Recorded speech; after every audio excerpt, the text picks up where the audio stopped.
Panasnya Bunga Mekar, karya Singgi Hadi Mintarja. Jilid 22. Sementara itu, mendekati saat-saat yang dijanjikan oleh Ki Slabajra, maka rasa-rasanya Marwantaka dan Wiranata tidak sabar lagi menunggu. Mereka mengisi kegelisahan yang mencengkam dengan persiapan-persiapan menghadapi segala kemungkinan. Ki Slabajra hanya menunda kehancuran padepokannya saja, geram salah seorang kawan Marwantaka. Apakah ia mencari bantuan? Bertanya yang lain. Kita selalu mengawasinya. Wiranata juga melakukannya, jawab Marwantaka. Nampaknya ia tidak pergi kemanapun juga.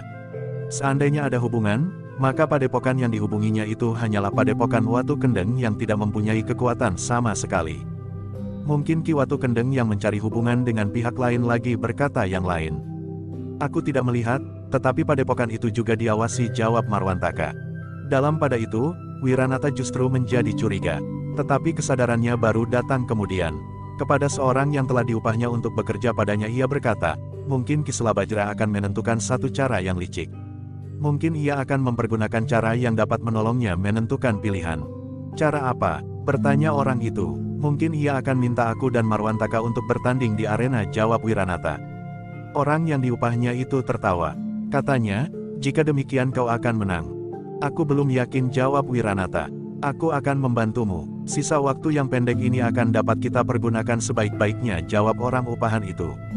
Hari-hari terakhir itu pun telah dipergunakan oleh Wiranata untuk meningkatkan ilmunya. Tetapi kesadarannya untuk melakukannya terlalu sempit. Meskipun demikian, ia merasa sudah siap menghadapi Marwantaka jika benar-benar itu dikehendaki oleh Ki Slabajra. Mungkin cara itu lebih baik daripada kita harus bertempur dalam jumlah banyak, sehingga korban pun akan berjatuhan semakin banyak. Sayembara tanding akan dapat menentukan pilihan dengan cara yang baik dan sikap jantan bagi pelamarnya. Aku berharap Ki Slabajra menentukan demikian, berkata Wiranata di dalam hatinya, justru setelah ia berusaha meningkatkan ilmunya meskipun hanya di pekan terakhir. Tetapi ia merasa sudah siap berhadapan dengan Marwantaka. Namun, sebelum akhir dari waktu yang diminta oleh Ki Slabajra habis, Marwantaka telah datang ke Padepokan Kenanga. Ia minta agar Ki Slabajra segera menjawab pertanyaannya. Masih ada waktu 3 hari lagi, jawab Ki Slabajra. 3 hari lagi, aku akan memberikan jawaban. Kau hanya membuang-buang waktu saja. Tetapi baiklah, aku akan menunggu 3 hari lagi. Tetapi jika kau licik dan mengabaikan aku, maka padepokan ini akan lebur menjadi debu, geram Marwantaka. Kau hanya dapat mengancam, jawab Ki Slabajra. Kenapa kau tidak berbicara sebagaimana sebaiknya berbicara? Aku tahu, jawab Marwantaka, kau menunggu anak muda yang kau bangga-banggakan itu. Apakah ia sudah datang? Seandainya ia datang, maka ia tidak akan mampu menghadapi kekuatanku. Tentu saja dalam keseluruhan, kecuali jika ia membawa pasukan segelar sepapan. Tidak sama sekali, jawab Ki Slabajra. Aku tidak menunggu siapapun. Marwantaka hampir tidak sabar lagi. Kecurigaannya pun menjadi semakin tajam. Meskipun ia mengawasi padepokan itu dengan ketat, namun kemungkinan-kemungkinan lain memang dapat terjadi. Menjelang hari terakhir dari saat yang dijanjikan, maka Ki Slabajra telah memanggil Ken Padmi serta kedua orang cantrik tua itu untuk menghadap. Betapapun juga, ada semacam kecemasan di hatinya, bahwa yang akan terjadi, justru akan membuat Ken Padmi menjadi kecewa dan menyesal. Tetapi dengan mantap Ken Padmi itu menjawab, aku sudah siap, ayah. Baiklah, berkata Ki Slabajra, jika demikian, maka segalanya akan berjalan seperti yang kita rencanakan. Demikianlah, di hari berikutnya, baru saja matahari mulai naik, telah datang utusan dari kedua belah pihak. Mereka nampaknya sudah siap menghadapi segala kemungkinan. Bahkan seandainya mereka harus melakukan kekerasan sekalipun. Kami tidak mempunyai banyak waktu, berkata utusan Marwantaka. Aku mengerti, jawab Ki Slabajra, tetapi biarlah aku memberikan keterangan dengan terperinci. Cepat, katakan, desak utusan Wiranata. Ki Slabajra menarik nafas dalam-dalam.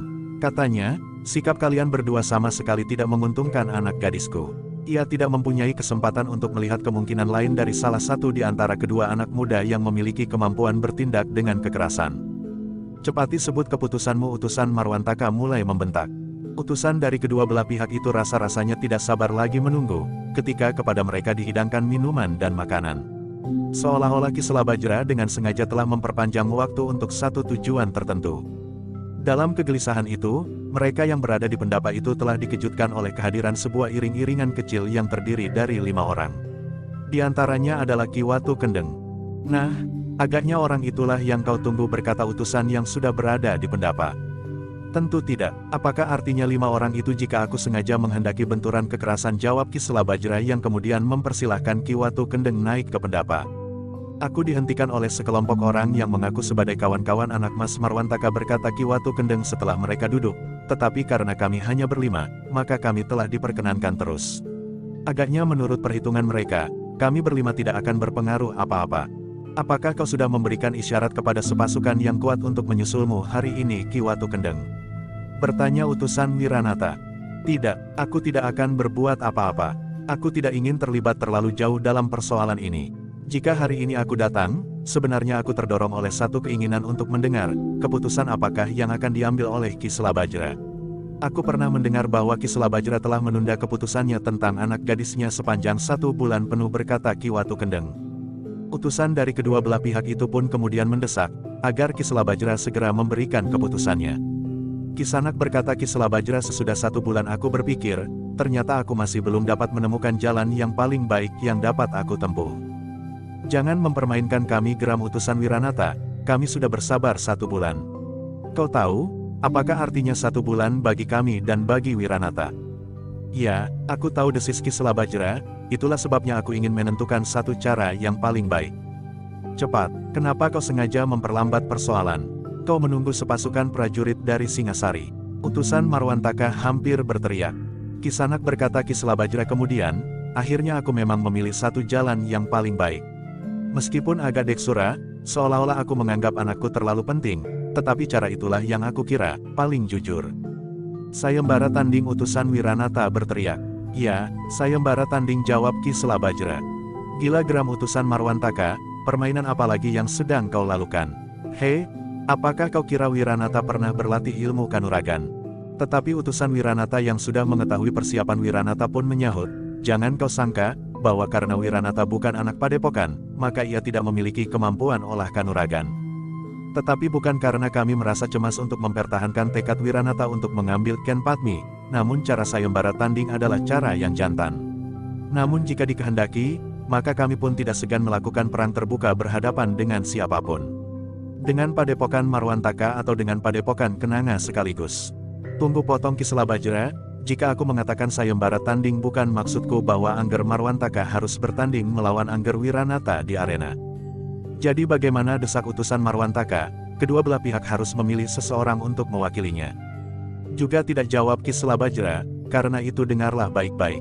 Aku tidak akan pernah sampai kepada penjelasan yang terinci. Bukan salahku jika waktunya selalu tertunda-tunda. Katakan, cepat, utusan Wiranata membentak. Baiklah, dengarlah. Yang aku maksudkan dengan sayembara tanding adalah siapa yang dapat mengalahkan Ken Padmi di arena, maka ia akan menjadi suaminya. Gila, hampir berbareng orang-orang yang berada di pendapa itu berdesis. Sementara itu utusan Marwantaka menyahut, jadi waktu yang sebulan ini dipergunakan oleh Ken Padmi untuk memperdalam ilmunya. Ki Selabajra termangu-mangu sejenak. Ternyata ada juga orang yang dapat langsung meraba kenyataan itu. Namun orang itu berkata selanjutnya, tetapi kau keliru, Ki Selabajra. Apakah artinya waktu 1 bulan bagi seorang gadis seperti Ken Padmi? Meskipun ia memang memiliki dasar olah kanuragan, tetapi yang 1 bulan itu tentu tidak akan berarti apa-apa. Sebaiknya bukan Ken Padmi yang harus masuk arena, tetapi Ki Selabajra sendiri.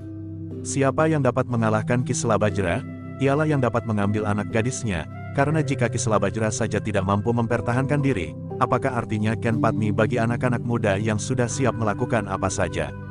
Tetapi karena Ken Padmi yang akan menjalani, biarlah ia yang memasuki arena, jawab Ki Selabajra. Pengecut, desis utusan Marwantaka, kenapa tidak Ki Selabajra saja mengumumkan sayembara tanding sampai mati? Siapa yang dapat membunuh Ki Selabajra, ia adalah orang yang berhak mengambil Ken Padmi. Ah, kenapa kau sebut-sebut sampai mati? Soalnya bukan karena dendam atau berhutang pati. Soalnya adalah justru menjelang satu masa yang berbahagia dalam kehidupan seseorang, jawab Ki Selabajra. Tetapi permainan ini adalah permainan yang gila, geram utusan Wiranata. Kenapa tidak perang tanding antara kedua orang yang sedang berebut gadis itu saja? Perang tanding sampai mati. Dalam pada itu, utusan Marwantaka pun telah tersinggung pula, sehingga hampir berteriak. Ia berkata, bagus. Kedua orang anak muda itu dapat bertanding sampai salah seorang di antara mereka mati di arena. Ki Selabajra menarik nafas dalam-dalam. Katanya kemudian, jangan menyebut-nyebut kematian. Justru kita sedang memilih seseorang bagi tujuan yang mengandung kegembiraan dan seperti yang sudah aku katakan menjelang satu masa yang berbahagia bagi seseorang. Tetapi usaha ini sia-sia berkata utusan Marwantaka, bagaimana jika orang yang pertama memasuki arena dapat mengalahkannya? Apakah dengan demikian hak orang kedua hilang begitu saja, sehingga orang yang pertama saja yang berhak? Tidak, keduanya harus mendapat kesempatan yang sama, jawab Ki Selabajra. Jadi kalau orang pertama itu menang, desak utusan Marwantaka, ya kedua tetap dilangsungkan. Jika menang pula, maka akan diambil kebijaksanaan menurut Ken Padmi sendiri, jawab Ki Selabajra. Padepokan ini memang pantas dihancurkan menjadi debu. Tetapi biarlah Ki Selabajra mencoba permainan gilanya ini, geram utusan Wiranata. Jika sudah jelas tadi kalian, berkata Ki Selabajra tanpa menanggapi kata-kata utusan Wiranata itu, hari ini lewat tengah hari sayembara itu dapat diselenggarakan. Kalian dapat kembali dan menyampaikan keputusan ini kepada kedua anak muda itu. Sementara aku dan para cantrik akan menyiapkan arena. Para utusan itu tidak perlu mendengar keterangan ulangan. Mereka pun segera meninggalkan padepokan itu, kembali untuk menyampaikan keputusan Ki Selabajra. Dalam para itu, Ki Selabajra pun telah menyiapkan arena untuk perang tanding. Waktunya masih cukup panjang sampai lewat tengah hari, sementara para utusan itu berpacu kembali ke rumah masing-masing. Tetapi Ki Selabajra harus bersiap menghadapi segala kemungkinan, berkata Ki Watu Kendeng, nampaknya persiapannya tidak terlalu sederhana. Soalnya tidak akan terhenti sampai salah seorang atau keduanya dapat dikalahkan oleh Ken Padmi. Ki Selabajra mengangguk-angguk, katanya dengan nada berat, perang tanding itu nampaknya memang tidak akan menyelesaikan persoalannya. Tetapi dengan demikian, Ken Padmi akan dapat membuat kejutan bagi keduanya. Nampaknya keduanya harus berpikir ulang jika mereka akan melakukan kekerasan. Jika Ken Padmi dapat memiliki ilmu yang cukup tinggi, bukankah padepokan ini akan dapat mereka anggap sebuah padepokan yang kuat? Ki Watu Kendeng mengangguk-angguk. Desisnya, di sini ada dua orang cantrik tua dari Watu Kendeng.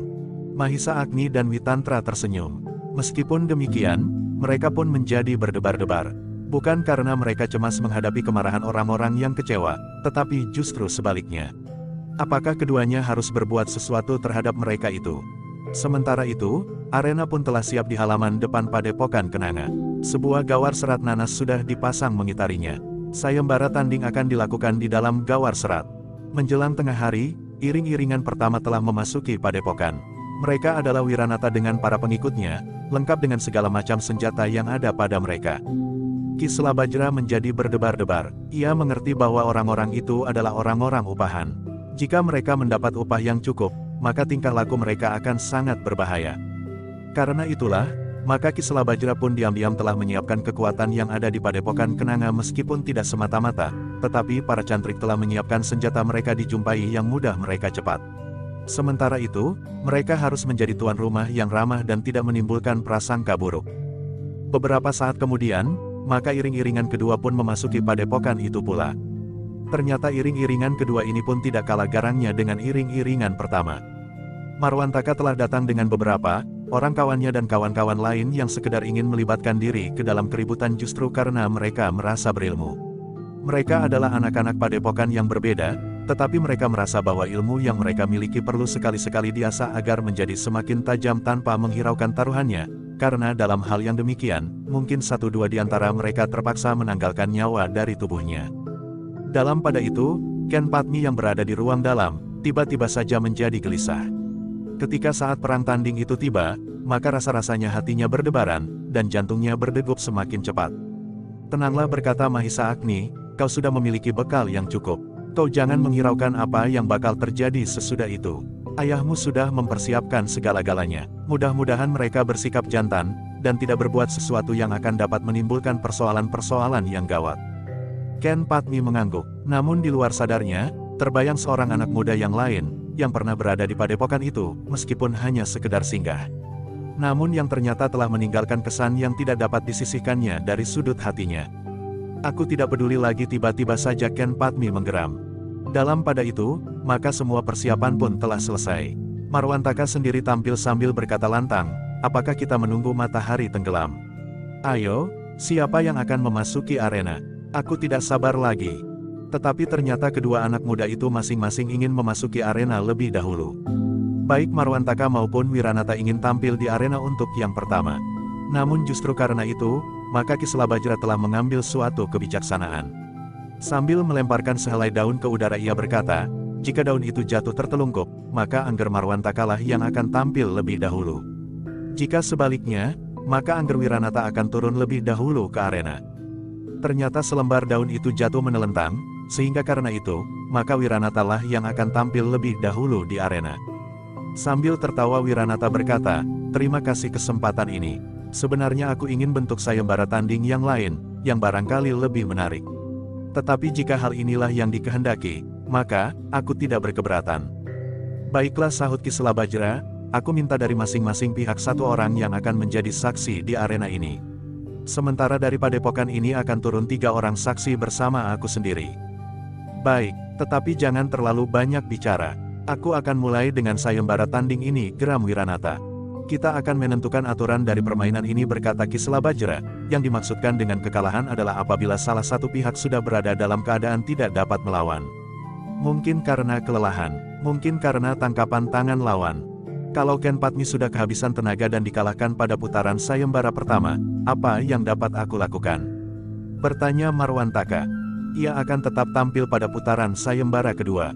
Jika ia juga dikalahkan, maka akan diambil satu kebijaksanaan, jawab Ki Selabajra.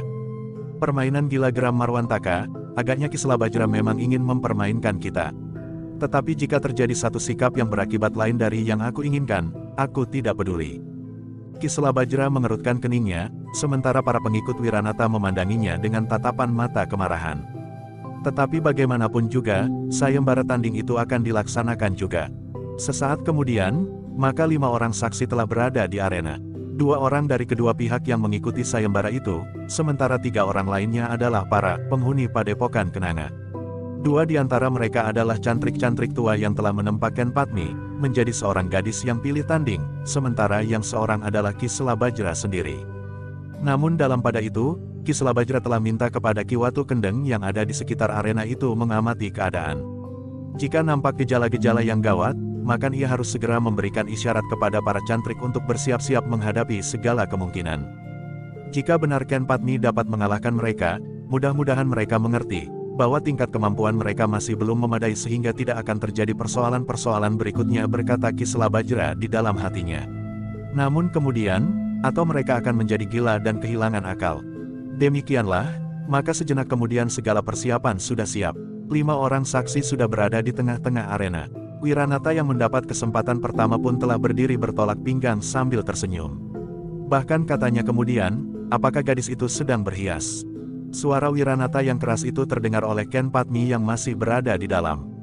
Hampir saja ia meloncat keluar, jika saja ia tidak teringat oleh pesan ayahnya, bahwa ia harus menunggu sehingga seseorang memanggilnya. Dalam pada itu, ketika Ki Selabajra menganggap bahwa keadaan sudah memungkinkan, Mahisa Agni dan Witantra sudah berada di arena, sementara Ki Watu Kendeng telah siap mengawasi keadaan, maka ia pun menyuruh seorang cantrik untuk memanggil Ken Padmi. Ken Padmi memang agak gemetar. Bagaimanapun juga, ia akan bertanding di arena, sedangkan taruhannya adalah dirinya sendiri. Namun setiap kali ia sadar, justru taruhannya adalah dirinya sendiri, ia harus berbuat sebaik-baiknya. Ketika gadis itu turun dari pendapa dan kemudian melangkah mendekati arenanya, suasana jadi tercengkam oleh ketegangan. Semua orang memandanginya, dengan pakaian seorang laki-laki Ken Padmi mendekati arena, sehingga orang-orang yang sudah berdiri melingkar itu pun menyibak. Wiranata membeku untuk beberapa saat ketika ia melihat gadis itu. Seorang gadis yang cantik, namun dalam pakaiannya itu, ia memang nampak seorang gadis yang garang. Namun sejenak kemudian, terdengar suara tertawanya meledak. Katanya, kau semakin cantik Ken Padmi. Ken Padmi mengerutkan keningnya. Ketika ia lewat di hadapan Ki Watu Kendeng yang beringsut setapak, ia mendengar Ki Watu Kendeng berdesis, jangan hiraukan. Ia sekedar berteriak untuk mengatasi kegelisahannya. Ken Padmi memandang Ki Watu Kendeng sejenak. Namun ia pun mengangguk kecil. Ia pun sependapat, bahwa bagaimanapun juga seperti dirinya sendiri, Wiranata tentu juga menjadi berdebar-debar. Sejenak kemudian, 2 orang sudah berada di arena. Wiranata dan Ken Padmi, 2 orang yang sudah hadap untuk berkelahi dengan taruhan diri mereka. Sejenak kemudian Ki Selabajra berkata, semua ketentuan sudah diumumkan. Kita akan segera mulai. Kami para saksi berharap semuanya dapat berlangsung dengan jujur. Wiranata bergeser setapak. Ia memandang Ken Padmi dengan tatapan mata yang tajam. Seolah-olah ia tidak yakin, bahwa ia memang harus berhadapan dengan gadis itu dalam sayembara tanding. Namun, ia tidak dapat mengelakkan kenyataan bahwa Ken Padmi benar-benar sudah siap menghadapinya. Aku akan menyelesaikannya dengan cepat, berkata Wiranata di dalam hatinya. Jika aku dapat mengalahkannya, kemudian Ken Padmi masih harus berkelahi melawan Marwantaka dan dapat dikalahkannya pula, agaknya soal wak akan diperhatikan pula. Demikianlah, maka kedua orang yang sudah berada di arena itu pun segera mempersiapkan diri. 5 orang saksi berdiri melingkar di dalam gawar serat yang dibuat sebagai batas arena. Sejenak keduanya bergeser selangkah demi selangkah. Namun kemudian Wiranata pun mulai mengayunkan tangannya sambil berkata, kita akan mulai bermain-main Ken Padmi. Kita akan berlatih, bagaimana kita akan mengajari anak kita kelak. Karena itu, maka Ken Padmi pun sama sekali tidak menghiraukannya. Tetapi ia bergeser surut ketika tangan Wiranata berusaha menyentuhnya. Ken Padmi menjadi berdebar-debar mendengar kata-kata Wiranata itu. Namun ia pun segera teringat pesan Ki Watu Kendeng, pada saat ia memasuki arena, bahwa Wiranata pun berusaha untuk menenangkan hatinya. Ternyata Wiranata tidak mau menunda-nunda lagi. Ketika Ken Padmi bergeser, ia pun segera melangkah memburunya. Sekali lagi tangannya terayun, cepat, tetapi tidak terlalu keras. Ia memang tidak ingin memukul Ken Padmi, tetapi ia hanya ingin menyentuhnya. Tetapi sekali lagi ia tidak berhasil. Bahkan nampaknya Ken Padmi menjadi acuh tidak acuh. Ia hanya menggeliat saja untuk menghindarinya. Sebenarnya lah Ken Padmi pun tidak sabar lagi. Karena itu sengaja ia memancing, agar Wiranata mulai dengan bersungguh-sungguh. Sikap Ken Paderni itu memang membuat dahi Wiranata berkerut. Gadis itu bergerak seenaknya saja, namun tangannya benar-benar tidak dapat menyentuhnya. Karena itu, maka Wiranata pun mulai tertarik untuk bergerak lebih cepat. Sekali lagi ia berusaha menyentuh lengan Ken Padmi. Bukan saja tangannya yang terjulur ke depan, kemudian disusul tangannya yang lain terayun. Namun ia sudah mulai melangkah panjang dan cepat. Namun sekali lagi, Ken Padmi berkisar dengan sikap yang menjengkelkan. Gadis ini benar-benar harus mendapat pelajaran menghormati orang lain, berkata Wiranata di dalam hatinya, meskipun agak sayang jika kulitnya kesakitan, tetapi seolah-olah ia dengan sengaja mengejekku. Dengan demikian, maka Wiranata mulai bersungguh-sungguh. Ia mulai bergerak dengan cepat untuk memotong langkah Ken Padmi. Tetapi ternyata Ken Padmi pun bergerak semakin cepat pula. Tangan Wiranata yang terayun-ayun sama sekali tidak berhasil menyentuhnya, meskipun Wiranata kemudian berusaha untuk benar-benar mengenainya. Bukan main, desis Wiranata di dalam hatinya, apakah ia memaksa aku untuk bersungguh-sungguh sebagaimana aku berkelahi sebenarnya? Tetapi lambat laun, memang tidak ada pilihan lain bagi Wiranata. Ketika tangannya terayun ke pundak Ken Padmi, gadis itu sempat mengelak. Bahkan dengan sisi telapak tangannya Ken Padmi telah memukul tangan Wiranata yang tidak menyentuhnya itu. Wiranata terkejut, kecepatan gerak Ken Padmi tidak terlalu mengherankannya. Gadis itu dapat saja dengan tiba-tiba memukul tangannya yang sedang terjulur. Apalagi Wiranata sendiri kurang berhati-hati dengan tangannya itu. Tetapi yang mengejutkannya adalah kekuatan tangan Ken Padmi. Nampaknya gadis itu hanya sekedar menyentuhnya. Namun terasa sakit telah menyengat sampai ke tulang. Aneh, guman Wiranata di dalam hatinya. Namun kemudian ia berkata kepada dirinya sendiri. Nampaknya gadis ini benar-benar gadis liar yang perlu dibuat jera. Dengan demikian, langkah-langkah Wiranata selanjutnya menjadi semakin cepat. Tangannya menjadi semakin garang pula. Namun dengan demikian jantungnya menjadi semakin berdebar-debar juga. Ia sama sekali tidak dapat menyentuh gadis itu. Bahkan beberapa kali Ken Padmi lelah mengenainya sehingga beberapa kali ia harus menyeringai menahan sakit. Bukankah aku tidak bermimpi, geram Wiranata, betapapun juga gadis ini bukan anak iblis. Ia adalah anak Selabajra, bahkan melawan Selabajra pun aku tidak gentar. Namun pada perkelahian berikutnya, bukan tangannya yang mengenai gadis itu, tetapi justru tangan Ken Padmi menjadi semakin sering mengenainya. Dan bahkan menyakitinya. Akhirnya Wiranata itu menggeram, ia tidak mau bermain-main lagi. Sentuhan ujung jari-jari Ken Padmi yang merapat telah membuat dadanya menjadi sesak. Bahkan kemudian sisi telapak tangan gadis itu telah membuat lengannya bagaikan membengkak. Perkelahian di arena itu, semakin lama menjadi semakin cepat. Pancingan-pancingan Ken Padmi akhirnya berhasil membuat Wiranata marah dan bertempur dengan bersungguh-sungguh. Langkahnya menjadi cepat dan mantap, sementara tangannya pun justru menjadi semakin jarang bergerak. Tetapi setiap gerakan, langsung mengarah ke tempat yang berbahaya di tubuh Ken Padmi. Tetapi ternyata Ken Padmi benar-benar lincah. Latihan-latihan yang dilakukannya di atas amben bambu dan di atas batang-batang bambu petung yang ditanam setinggi tubuhnya, membuat kakinya menjadi sangat ringan, bagaikan tidak menyentuh tanah. Anak iblis, geram Wiranata. Ia merasa bahwa ia sudah bersungguh-sungguh. Ken Padmi sudah berhasil membuat Wiranata menghadapinya sebagaimana mereka berhadapan di arena. Agaknya Wiranata benar-benar sudah menjadi marah. Namun dengan demikian, Ken Padmi pun menjadi lebih leluasa menghadapinya. Ia tidak sekedar berhadapan dengan seseorang yang nampaknya seperti sedang bermain-main saja. Seolah-olah dengan jiwa yang besar dan penuh maaf Wiranata tidak melawannya dengan sungguh-sungguh. Tetapi yang terjadi kemudian, kedua orang itu lelah bertempur dengan sungguh-sungguh. Wiranata pun telah mengerahkan segenap kemampuannya. Untuk beberapa hari terakhir ia sempat meningkatkan ilmunya. Bahkan seandainya untuk menghadapi Marwantaka atau Ki Selabajra sendiri. Namun dalam pada itu, ia harus berhadapan dengan Ken Padmi. Dan ia pun sudah memeras segenap kemampuannya, namun ia belum berhasil. Karena itu, maka kegelisahan mulai merayapi jantungnya. Dengan sepenuh kemampuannya ia berusaha. Bahkan akhirnya ia tidak lagi mengingat siapakah yang dilawannya. Yang terbersit di hatinya adalah niatnya untuk mengalahkannya. Yang melihat pertempuran itu mula-mula merasa kecewa. Perkelahian itu nampaknya hanya sekedar permainan yang tidak berarti. Wiranata hanya sekedar mengayunkan tangannya. Kemudian melangkah maju dan mundur. Namun semakin lama perkelahian itu menjadi semakin seru. Masing-masing mulai meningkatkan ilmunya, sehingga akhirnya Wiranata telah mengerahkan segenap kemampuannya. Marwantaka mula-mula tersenyum melihat tingkah laku Wiranata. Seolah-olah Wiranata tidak menyadari apa yang sedang terjadi.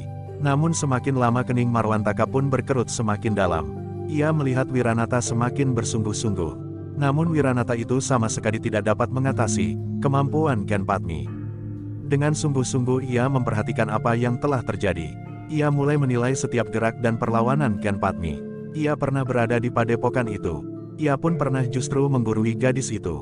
Namun tiba-tiba gadis itu menjadi seorang gadis yang garang. Wiranata ternyata tidak mampu mengimbangi kecepatan gerak Ken Padmi. Beberapa kali justru ia menjadi bingung. Geraknya lah yang telah dipotong oleh langkah-langkah Ken Padmi yang ringan dan cepat. Gila geram Wiranata di dalam arena. Dan Marwantaka di luar arena mengumpat pula. Iblis manakah yang telah meningkatkan ilmu gadis itu, bertanya Marwantaka di dalam hatinya. Namun dalam pengamatannya, ia melihat dengan jelas ciri-ciri perguruan kenanga, sehingga menurut dugaannya, dalam waktu sebulan itu Ki Selabajra telah menempa anaknya sehingga ilmunya telah maju dengan pesat. Tetapi apakah Ki Selabajra sendiri mampu berbuat seperti itu? Bertanya Marwantaka di dalam hatinya. Namun Marwantaka terkejut ketika ia melihat Wiranata menghentakkan tenaganya. Ia meloncat dengan kecepatan yang luar biasa, melampaui kecepatan yang pernah dilihat sebelumnya. Namun sekali lagi Marwantaka menarik nafas dalam-dalam. Serangan Wiranata itu meluncur setapak di hadapan Ken Padmi yang memiringkan tubuhnya sambil bergeser ke samping. Bahkan kemudian dengan kecepatan yang lebih tinggi, Ken Padmi itu telah memukul pundak lawannya dengan sisi telapak tangannya. Terdengar Wiranata mengeluh tertahan, pundaknya terasa betapa sakitnya. Dengan tangkasnya ia segera meloncat surut sambil bersiap menghadapi segala kemungkinan. Tetapi Ken Padmi tidak memburunya. Ia justru menunggu Wiranata mempersiapkan diri. Baru kemudian ia melangkah maju dengan tangan bersilang di dada. Wiranata yang merah itu bertambah marah. Dengan hati-hati ia pun bergeser maju, kemudian ia mulai menggerakkan tangan mengarah ke kening. Namun, ketika Ken Padmi mengelak, tiba-tiba saja ia telah meloncat meluncur dengan cepatnya. Dengan kakinya yang mendatar ia menyerang dada gadis padepokan kenanga itu. Ken Padmi ternyata tidak saja ingin menunjukkan kecepatannya bergerak. Meskipun tidak secepat peningkatan keterampilannya, namun ia yakin akan dapat mengimbangi kekuatan lawannya. Karena itu, dengan mengerahkan tenaga cadangannya, Ken Padmi justru tetap menyilangkan tangannya di dadanya. Ia tidak berusaha menghindari serangan, kaki Wiranata yang diluncurkan dengan segenap kekuatannya. Yang terjadi kemudian adalah sebuah benturan yang dahsyat. Ken Padmi terdorong beberapa langkah surut. Bahkan ia pun telah jatuh terduduk. Namun demikian tangannya bertelekan tanah, maka ia pun segera meloncat berdiri dan bersiap menghadapi segala kemungkinan. Tetapi ternyata Wiranata masih terbaring di tanah. Ketika serangannya membentur tangan Ken Padmi yang bersilang, rasa-rasanya ia justru telah membentur tebing batu. Kekuatan yang dihentakkan telah memukul dirinya sendiri, sehingga ia telah terlempar beberapa langkah dan jatuh di tanah. Terdengar ia mengeluh. Perlahan-lahan ia mencoba bangkit. Dengan tangannya yang bertelekan ia berusaha untuk berdiri pada lututnya. Namun Wiranata telah menjadi semangat lemah. Tulang-tulangnya bagaikan berpatahan. Gila ia mengumpat. Dipandanginya wajah Ken Padmi yang kemerah-merahan oleh keringat. Namun nampaknya nafasnya masih mengalir teratur, dan tenaganya masih nampak segar seperti saat perkelahian itu dimulai. Kau akan menyesal, geram Wiranata. Ken Padmi tidak menjawab sama sekali. Ia berdiri tegak sambil memandang Wiranata yang terlatih tati berdiri dibantu oleh seorang pengikutnya yang menjadi saksi di arena. Sementara itu Ki Selabajra melangkah maju sambil berkata, sesuai dengan ketentuan yang berlaku, bahwa salah seorang dinyatakan kalah apabila ia sudah tidak dapat melawan lagi. Aku belum kalah, teriak Wiranata. Apakah perkelahian masih dapat diteruskan, bertanya Ki Selabajra kepada Wiranata. Wiranata menjadi ragu-ragu, tetapi ia tidak dapat ingkar dari kenyataan itu, bahwa ia memang sudah tidak berdaya. Oleh pengikutnya Wiranata dipapah keluar arena dan diserahkan kepada kawan-kawan. Kemudian, pengikutnya, yang menjadi saksi itu kembali memasuki arena untuk menunggui perkelahian yang masih akan berlangsung antara Ken Padmi melawan Marwantaka. Dalam pada itu, Marwantaka yang telah menyaksikan apa yang terjadi di arena menjadi berdebar-debar. Jika semula ia menganggap bahwa sayembara itu adalah permainan gila semata-mata, maka ia harus melihat satu kenyataan pula. Wiranata telah dikalahkan, benar-benar dikalahkan, bukan sekedar permainan dan bukan karena kelengahan Wiranata, karena pada saat-saat terakhir Wiranata telah benar-benar mengerahkan kemampuannya. Tetapi Marwantaka masih mempunyai kepercayaan kepada diri sendiri, ia merasa bahwa ia memiliki kelebihan dari Wiranata, meskipun ia tidak begitu yakin, kelebihan apakah sebenarnya yang ada padanya itu. Sejenak kemudian, maka Ki Selabajra pun telah memanggil orang kedua yang akan memasuki arena. Silahkan, berkata Ki Selabajra, masih ada seorang lagi yang akan memasuki arena perkelahian. Marwantaka melangkah maju. Meskipun jantungnya menjadi berdebar-debar, tetapi ia berusaha untuk bersikap tenang. Katanya kemudian ketika ia sudah berdiri di pinggir arena, beri kesempatan gadis itu beristirahat. Tidak perlu, tiba-tiba saja Ken Padmi menjawab. Marwantaka memandanginya sejenak, kemudian ia pun tersenyum sambil berkata, aku pernah tinggal di padepokan ini. Aku tahu kemampuanmu, dan kau pun mengetahui kemampuanku. Apakah kita masih akan bertempur di arena? Mungkin waktu itu kita saling mengetahui. Tetapi waktu itu sudah berlalu, dan aku sudah melupakannya. Aku pun sudah lupa betapa tingkat kemampuanmu, jawab Ken Padmi. Wajah Marwantaka menjadi merah. Nampaknya Ken Padmi sudah yakin benar akan dirinya. Sehingga karena itu, maka Marwantaka pun telah merasa tersinggung karenanya. Tetapi ia masih tetap menyadari keadaannya. Bahkan ia masih menjawab sambil tertawa, kau membuat aku marah, anak manis. Kemarahan memang dapat membaurkan perhitungan. Dan kau berusaha berbuat demikian, sehingga aku tidak akan dapat melawanmu dengan perhitungan yang bening. Tetapi, tanggapan Ken Padmi pun cukup mendebarkan. Seolah-olah ia tidak menghiraukan jawaban Marwantaka. Katanya, aku sudah letih menunggu. Silahkan jika niat itu masih dilanjutkan. Rasa-rasanya telinga Marwantaka tersentuh bara. Namun ia masih tetap tersenyum sambil berkata, baiklah. Seorang gadis yang manis kadang-kadang tidak dapat ditunda lagi jika sudah timbul niatnya untuk berbuat sesuatu. Marilah, aku sudah siap. Wajah Ken Padmi lah yang kemudian menjadi merah, tetapi ia berusaha untuk tetap tenang. Ia selalu teringat kepada pesan Ki Walukendeng saat ia memasuki arena, bahwa lawan-lawannya itu pun tentu berusaha untuk mengatasi gejolak perasaannya. Sejenak kemudian, keduanya lelah bersiap di arena.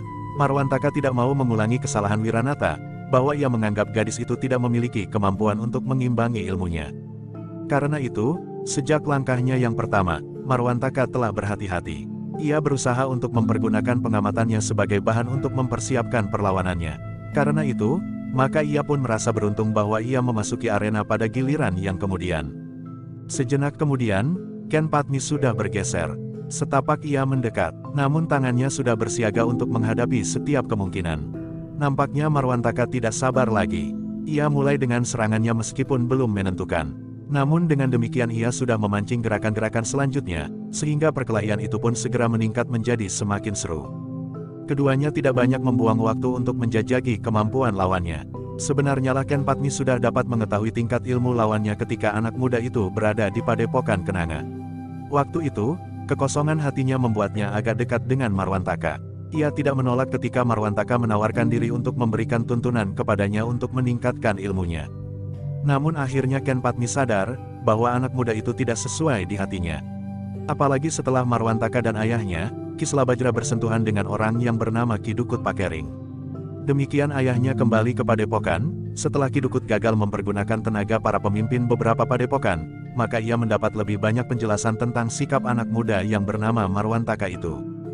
Dalam pada itu, Marwantaka pun benar-benar menjadi heran, bahwa tingkat kemampuan Ken Padmi benar sudah menjadi jauh lebih tinggi. Gadis itu mampu bergerak cepat sekali, seolah-olah ia sudah berhasil mengatasi berat tubuhnya sendiri. Bahkan dalam pertempuran yang cepat, gadis itu nampaknya bagaikan melayang-layang tanpa menyentuh tanah. Pertempuran itu pun semayan lama menjadi semakin sengit. Namun ternyata bahwa Marwantaka harus menghadapi kenyataan, bahwa kemampuan Ken Padmi sudah jauh di atas kemampuannya. Kecepatan geraknya, kekuatannya, ketahanan tubuhnya, tidak lagi dapat diimbanginya. Meskipun sekali-sekali tangannya berhasil mengenai tubuh gadis itu, tetapi seolah-olah Ken Padmi sama sekali tidak merasanya. Tetapi jika tangan gadis itu yang mengenainya, maka ia harus menyeringai menahan sakit. Gadis ini sudah kerasukan iblis geram Marwanata di dalam hatinya. Namun betapapun ia mengerahkan kemampuannya, namun ia sama sekali tidak mampu menahan serangan-serangan Ken Padmi. Tetapi, Marwantaka tidak dapat dengan serta-merta mengaku kalah di hadapan sekian banyak pengikutnya dan penonton lain-lainnya. Bagaimanapun juga ia masih mempunyai harga diri. Sehingga karena itu, maka ia telah mengerahkan kemampuan yang tersisa. Namun dengan demikian, maka kekuatannya bagaikan terkuras habis. Serangan-serangannya sudah tidak mengarah lagi, dan setiap benturan telah mendorongnya sehingga beberapa kali ia telah jatuh berguling di tanah. Meskipun demikian Marwantaka tidak mau mengakui kemenangan lawannya. Ia berpegang, bahwa kekalahan ditandai oleh kenyataan bahwa salah satu pihak sudah tidak mampu melawan lagi. Karena itu, maka selama ia masih sempat dan mampu bergerak, ia masih berusaha untuk menunjukkan sikap bahwa ia masih dapat melawan. Tetapi, kemampuannya akhirnya sampai kepada batasnya. Ken Padmi yang menjadi jemu itu akhirnya memutuskan untuk menghentikan perlawanan Marwantaka. Sebagaimana juga Wiranata, maka akhirnya, Ken Padmi pun terpaksa menghentikan perlawanan Marwantaka dengan satu hentakan, sehingga Marwantaka yang sudah lemah sekali, sama sekali tidak mampu lagi bertahan ketika sebuah pukulan yang dilontarkan oleh Ken Padmi, meskipun tidak dengan sekuat tenaganya, mengenai dadanya. Marwantaka terdorong surut, kemudian ia pun terhuyung-huyung bebeta saat. Tetapi ia tidak berhasil mempertahankan keseimbangannya, sehingga akhirnya ia jatuh terlentang. Marwantaka tidak berhasil untuk bangkit. Ia mencoba menggeliat, namun matanya menjadi berkunang-kunang. Tetapi ia tidak menjadi pingsan. Meskipun demikian, ia benar-benar tidak mampu lagi untuk bangkit dan melawan. Karena itu, maka Ki Selabajra pun kemudian berkata, kali ini pun ternyata, bahwa orang kedua yang memasuki arena tidak mampu mengalahkan Ken Padmi. Karena itu maka masalahnya sudah pasti. Apa yang selama ini merupakan teka-teki, hari ini agaknya sudah terjawab. Marwantaka yang ditolong oleh beberapa orang kawannya dan kemudian membawa menepi, menggeretakkan giginya. Tetapi rasa-rasanya tulangnya bagaikan berpatahan. Dalam pada itu, Ki Selabajra pun berkata, ternyata bahwa kita semuanya adalah laki-laki jantan yang berpegang pada watak seorang laki-laki. Kita menghormati perjanjian dan ketentuan yang sudah dibuat. Sayembara ini merupakan jawaban dari kemelut yang terjadi selama ini. Marilah kita akhiri segalanya yang membuat kita selalu dibakar oleh api kebencian, dendam, dan cemburu. Tidak ada jawaban, namun tiba-tiba saja Wiranata yang sudah sempat beristirahat dan mencoba memperbaiki pernafasannya itu pun bangkit. Tanpa berkata sepatah pun ia telah membawa para pengikutnya meninggalkan halaman padepokan itu. Wajah Ki Selabajra menjadi tegang. Nampaknya, sayembara yang diselenggarakan itu bukan akhir dari ketegangan yang pada saat terakhir telah membakar padepokan itu. Namun nampaknya sayembara itu masih akan mempunyai ekor peristiwa-peristiwa yang kurang menyenangkan. Sepeninggal Wiranata dengan kawan-kawan, ternyata Marwantaka yang masih sangat lemah pun berkata, jangan menyangka kemenangan ini akan memberikan kebanggaan kepada kalian. Ki Selabajra tidak menyahut, dipandanginya saja Marwantaka yang meninggalkan halaman itu pula bersama para pengikutnya. Sepeninggal mereka, Ki Selabajra berdiri tegak di tangan arena. Di sebelahnya berdiri Mahisa Agni dan Witantra. Sementara Ki Watu Kendeng pun mendekatinya sambil berdesis, nampaknya mereka tidak ikhlas menerima kekalahan mereka. Ki Selabajra mengangguk-angguk, katanya, mungkin mereka masih akan memberikan tekanan-tekanan kepada padepokan ini. Namun dalam pada itu, Ken Padmi pun berkata, tetapi mereka tidak akan menganggap kita sebagai anak-anak lagi ayah. Anak-anak yang dapat ditakut-takuti dengan seekor tikus kecil. Tetapi kini mereka harus memperhitungkan segala-galanya dengan cermat. Ki Selabajra mengangguk-angguk. Jawabnya, mudah-mudahan mereka tidak akan membuat kesulitan-kesulitan baru. Tetapi kita tidak boleh melepaskan kewaspadaan, berkata Ki Watu Kendeng, bahkan aku pun telah ikut diancam pula oleh kedua belah pihak. Mereka memang terlalu kasar, jawab Ki Selabajra, seharusnya mereka mengerti, bahwa mereka tidak berhak untuk memaksakan kehendaknya. Tetapi karena mereka merasa kuat, apakah karena mereka mendapat dukungan dari kawan-kawan, atau karena mereka merasa mampu mengubah orang untuk kepentingannya, maka mereka mencoba untuk memaksakan keinginannya dengan kekerasan dan ancaman-ancaman. Tetapi satu kenyataan telah terjadi. Kedua orang anak muda yang ingin mengambil Ken Padmi menjadi istrinya itu tidak dapat mengalahkannya. Sehingga dengan demikian mereka harus berpikir berulang kali untuk meneruskan niatnya. Seandainya dengan segala macam usaha, kekerasan, ancaman dan lain-lainnya sehingga salah seorang akan berhasil memaksakan kehendaknya, namun apakah yang akan dialaminya dalam hidupnya sehari-hari? Seorang laki-laki yang tidak akan mampu berbuat apapun terhadap istrinya yang memiliki ilmu dan kemampuan melampauinya. Dendam itu akan membakar hubungan kami sehari-hari, berkata Marwantaka di dalam hatinya. Namun demikian kekalahan itu membakar dendam di hatinya pula.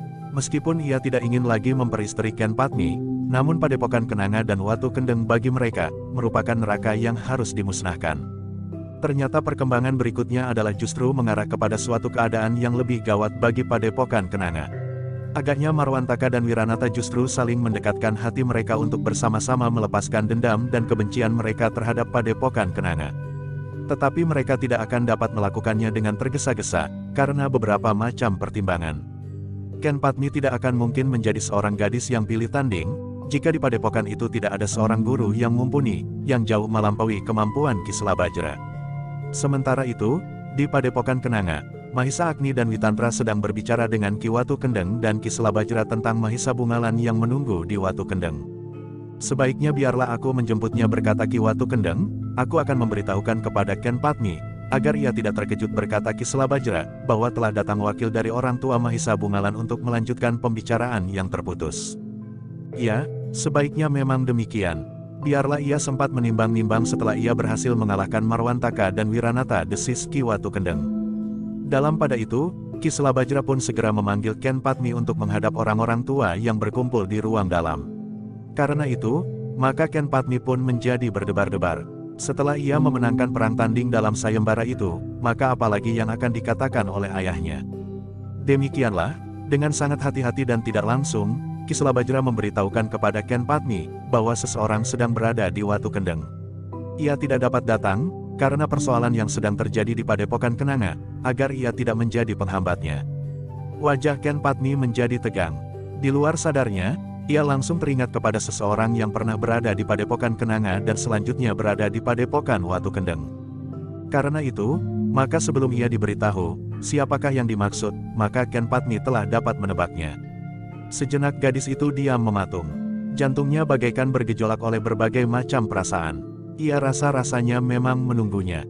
Tetapi harga dirinya tiba-tiba saja telah menghentakkannya ke dalam sikap yang keras. Adalah di luar dugaan sama sekali, bahwa tiba-tiba saja gadis itu berkata, "Ayah, apakah maksud orang itu?" Ia merasa telah terikat dengan padepokan ini, Ken Padmi. Justru karena di sini ada kau, jawab ayahnya. Sekali lagi jawab Ken Padmi mengejutkan, karena ia langsung pada pokok persoalannya, orang itu ingin melamarku. Ki Selabajra menarik nafas dalam-dalam. Kemudian jawabnya, "Iya, agaknya memang demikian." "Baik ayah, aku tidak menolak siapapun juga. Tetapi masih berlaku ketentuan. Hanya yang dapat mengalahkan aku sajalah yang akan aku terima menjadi suamiku," jawab Ken Padmi. "Ken Padmi," desis ayahnya, "jangan terlanjur langkah. Pikirkan masak-masak sikapmu itu. Sudah aku pikirkan sejak semula. Bukankah ayah juga yang menganjurkan kepadaku, agar aku mengadakan sayembara tanding?" Jawab Ken Padmi, "Nah, aku akan menunggunya. Kapan saja ia mau datang dan memasuki arena dengan ketentuan yang berlaku seperti yang telah terjadi." Ki Selabajra menarik nafas dalam-dalam. Tetapi ia mengerti watak anaknya. Jika ia sudah menentukan satu sikap, agaknya memang sulit untuk merubahnya. Karena itu, di luar sadarnya ia memandang Mahisa Agni dan Witantra. Ternyata kedua orang itu pun tidak dapat bersikap lain kecuali mengangguk. "Baiklah Ken Padmi," berkata Ki Selabajra, "biarlah pamanmu Watu Kendeng menjemputnya dan menyampaikan syarat itu kepadanya. Jika ia dapat menerima, maka perang tanding itu akan diadakan." Ki Selabajra berhenti sejenak. Lalu, "Tetapi bukankah kau pernah menjajaki ilmunya pada saat ia datang?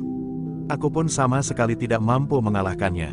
Apakah itu bukan satu pertanda tanpa sayembara tanding? Aku yang dahulu sudah lain dari aku yang sekarang," berkata Ken Padmi.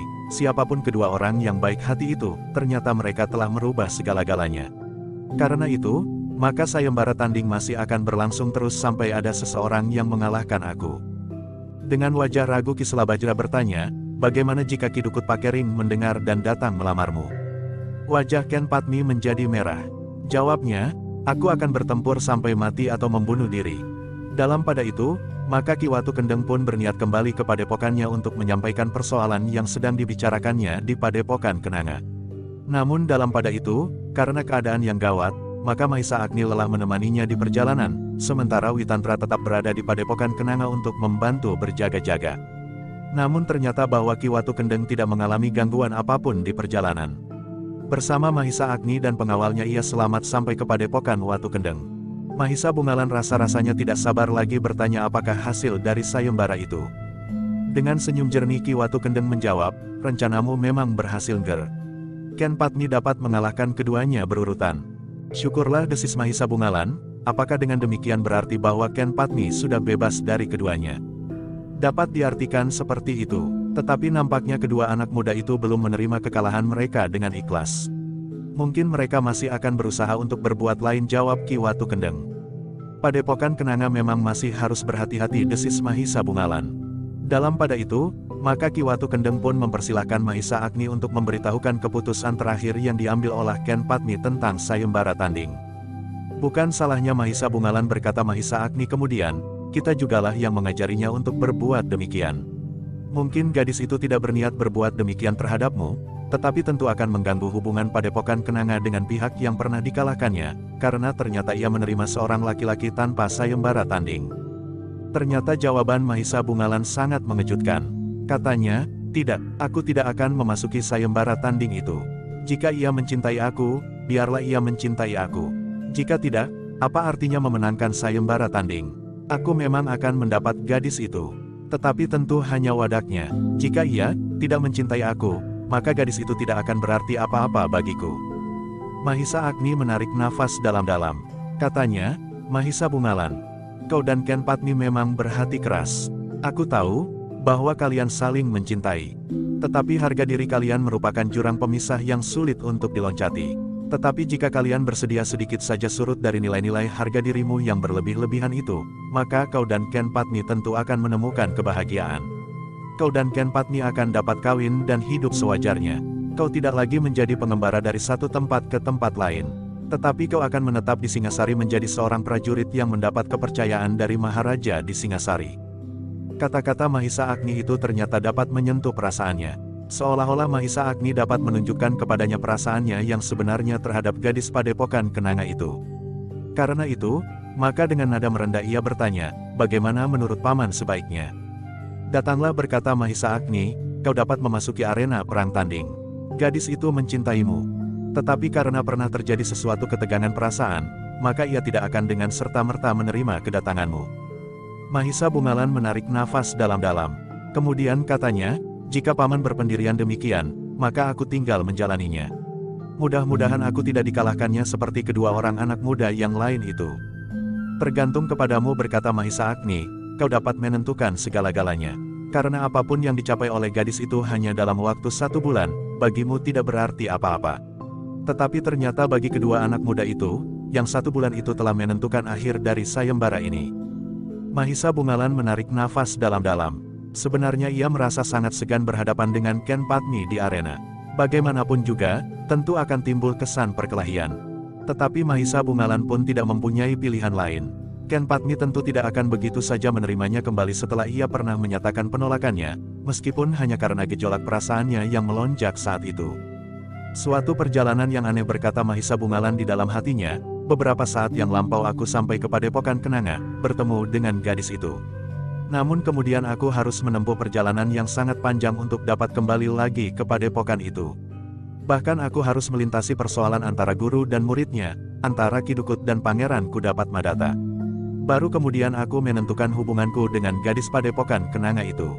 Namun Mahisa Bungalan sudah berniat untuk datang ke padepokan Kenanga. Atas persetujuan Mahisa Agni dan Ki Watu Kendeng, maka di keesokan harinya, mereka akan pergi ke padepokan Kenanga untuk membawa Mahisa Bungalan memasuki arena sayembara tanding. Semalam-malaman Mahisa Bungalan hampir tidak dapat tidur sama sekali. Ia menjadi gelisah justru karena ia harus berhadapan dengan Ken Padmi di arena. Ia mulai menimbang-nimbang cara yang paling baik untuk mengalahkannya, tetapi tidak menyakiti hatinya. Bagaimanapun juga, ia merasa pernah menyakiti hati gadis itu beberapa saat yang lampau. Mudah-mudahan segalanya dapat berlangsung dengan baik dan tidak menumbuhkan akibat yang sebaliknya, berkata Mahisa Bungalan kepada diri sendiri. Namun ketika menjelang dini hari, justru ia sempat tertidur beberapa saat. Tetapi ia tetap digelisahkan oleh mimpi-mimpi yang muram. Ketika cahaya fajar mulai membayang di langit, maka Padepokan Watu Kendeng pun telah terbangun. Mahisa Agni, Ki Watu Kendeng dan Mahisa Bungalan telah bersiap-siap untuk pergi ke Padepokan Kenanga. Mereka merencanakan apabila mungkin, perang tanding dapat diselenggarakan pada hari itu juga. Kecuali jika Ken Padmi bermaksud lain. Dalam pada itu, ternyata berita bahwa akan diselenggarakan sayembara tanding untuk yang ketiga kalinya itu pun lelah tersebar. Kecuali gawar untuk batas arena masih juga terpancang di halaman, maka beberapa orang cantrik telah dengan sengaja menyiarkan kabar itu kepada orang-orang yang dijumpainya di pasar atau di tempat-tempat yang lain atas persetujuan Ken Padmi. Biarlah Marwantaka dan Wiranata mendengarnya, berkata Ken Padmi kepada para cantrik itu, sehingga ia dapat mempertimbangkan, sikapku adalah sikap yang adil. Sebenarnya lah Marwantaka dan Wiranata telah mendengar, bahwa akan berlangsung sayembara tanding untuk yang ketiga kalinya. Adapun anak muda yang akan memasuki arena adalah anak dari Padepokan Watu Kendeng. Betapa besar keinginan Marwantaka dan Wiranata untuk melihat sayembara tanding itu, namun mereka telah menahan diri untuk tidak pergi ke Padepokan Kenanga. Jika orang itu nanti dapat memenangkan sayembara itu, maka mereka tentu akan menjadi panas dan tidak dapat mengendalikan diri lagi. Sementara itu mereka belum siap untuk bertindak dengan tegas terhadap Padepokan Kenanga dan apalagi Padepokan Watu Kendeng yang jaraknya lebih jauh. Meskipun demikian, kedua anak muda yang gagal itu telah berusaha mengirimkan orang-orangnya untuk datang dan melihat perang tanding yang akan berlangsung itu. Sebenarnya lah, bahwa perang tanding yang akan berlangsung di Padepokan Kenanga yang terakhir itu justru lebih banyak menarik perhatian karena nampaknya mempunyai latar belakang yang berbeda. Padepokan Watu Kendeng tidak datang dengan pasukan yang akan dapat membuat gaduh di Padepokan Kenanga. Justru karena itu, maka orang-orang di sekitar Padepokan itu merasa tidak takut untuk melihat perang tanding dalam sayembara itu. Perang tanding itu akan ditandai dengan bunyi kentongan apabila saatnya dimulai, berkata seorang-seorang yang ingin menyaksikannya. Masih saja ada orang yang ingin mengambil gadis itu menjadi istrinya, jawab yang lain, anak itu pun tentu akan dikalahkannya. Tetapi jika pada saatnya tidak ada juga anak muda yang dapat mengalahkannya, apakah ia tidak akan kawin seumur hidupnya? Bertanya orang pertama. Kau memang bodoh, jawab kawannya, jika ada anak muda yang berkenan di hatinya, maka ia tentu akan dengan sengaja mengalah. Tetapi orang yang pertama membantah lagi, bagaimana jika terjadi sebaliknya? Orang tua yang kempong perot tetapi memiliki ilmu yang tinggi. Ia dapat menolak sayembara tanding itu sendiri dengan 1000 macam alasan, jawab kawannya. Kalau begitu, apapun yang dikehendaki gadis itu sajalah yang akan terjadi, jawab orang yang pertama. Belum tentu, jawab kawannya, kita akan melihat siapa yang menang dalam sayembara tanding itu.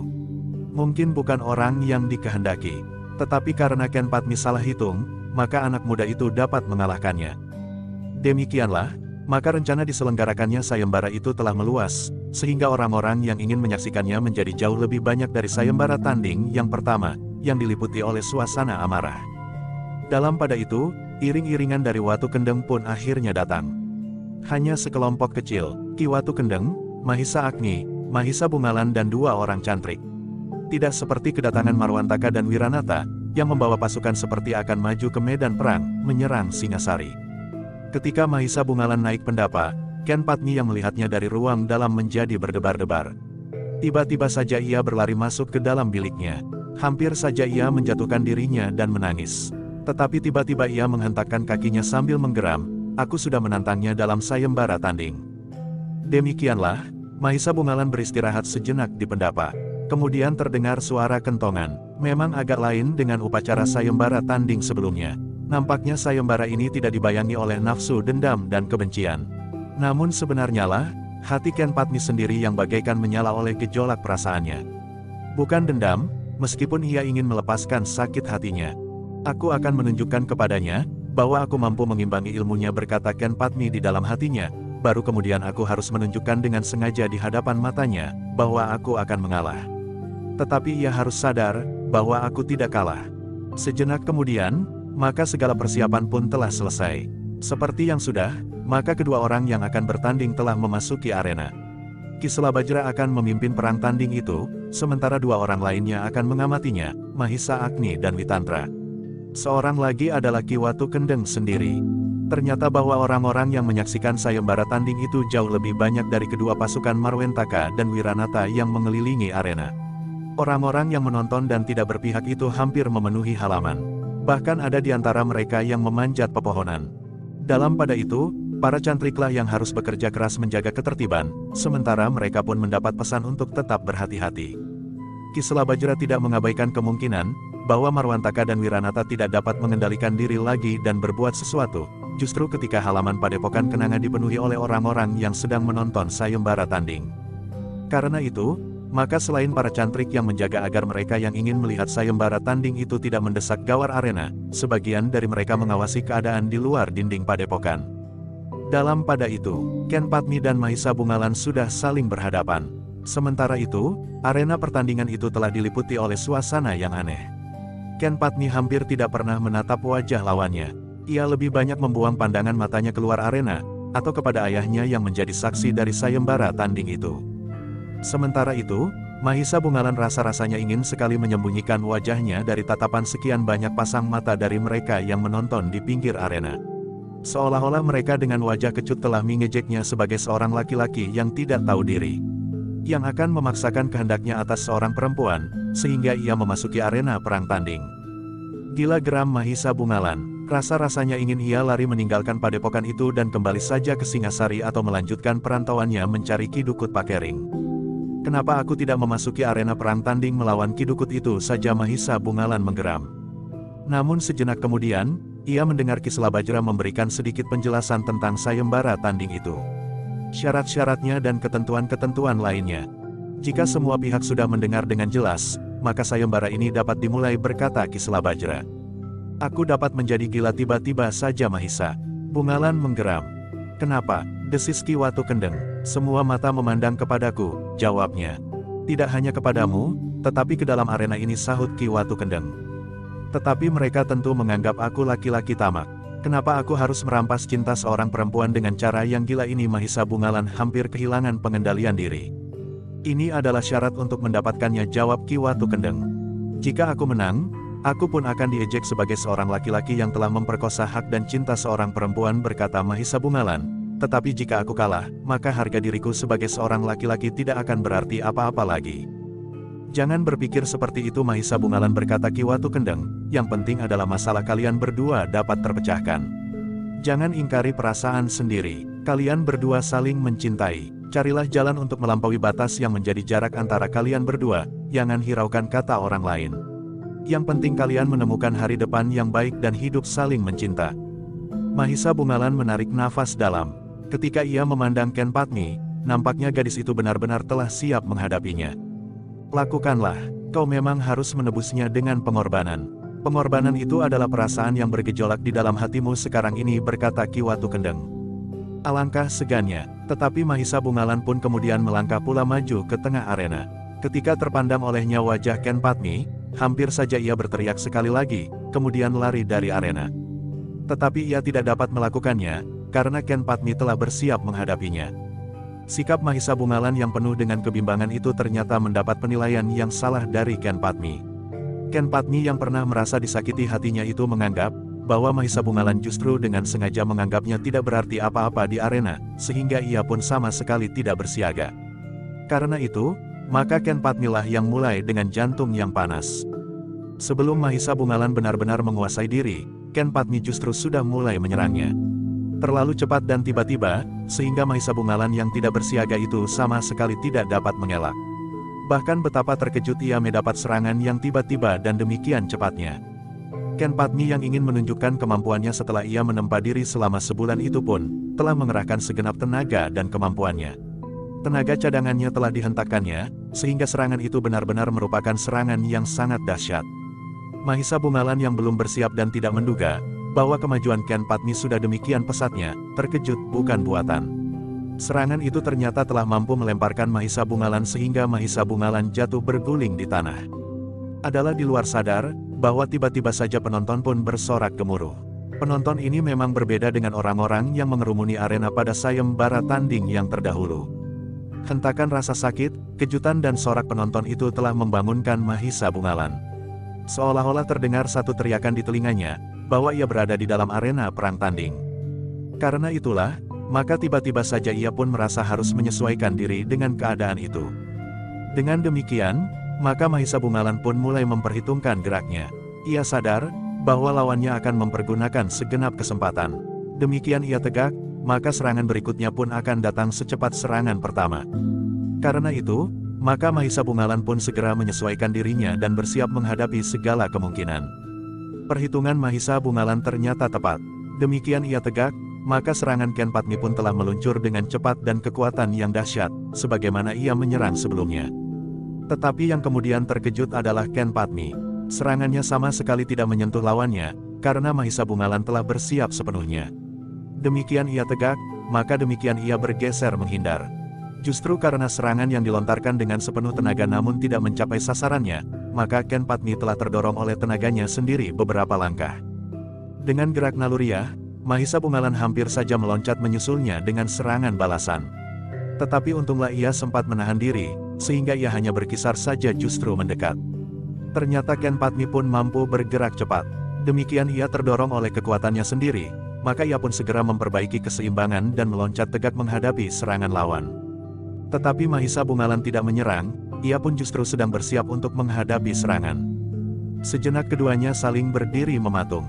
Namun Ken Padmi lah yang kemudian bergeser mendekat, siap untuk melancarkan serangan berikutnya, sementara Mahisa Bungalan lebih banyak menunggu. Namun dalam pada itu, Mahisa Bungalan pun melihat kemajuan yang luar biasa pada gadis itu, hanya dalam waktu 1 bulan. Di bawah asuhan kedua orang pamannya, yang termasuk orang-orang aneh dalam dunia kanuragan, maka Ken Padmi merupakan seorang gadis yang luar biasa. Mahisa Bungalan tidak sempat merenung lebih panjang. Ken Padmi telah melontarkan serangan berikutnya. Serangan dengan kaki mengarah lambung. Tetapi ketika Mahisa Bungalan berkisar, maka Ken Padmi pun meloncat dan mengangkat tangannya tinggi-tinggi.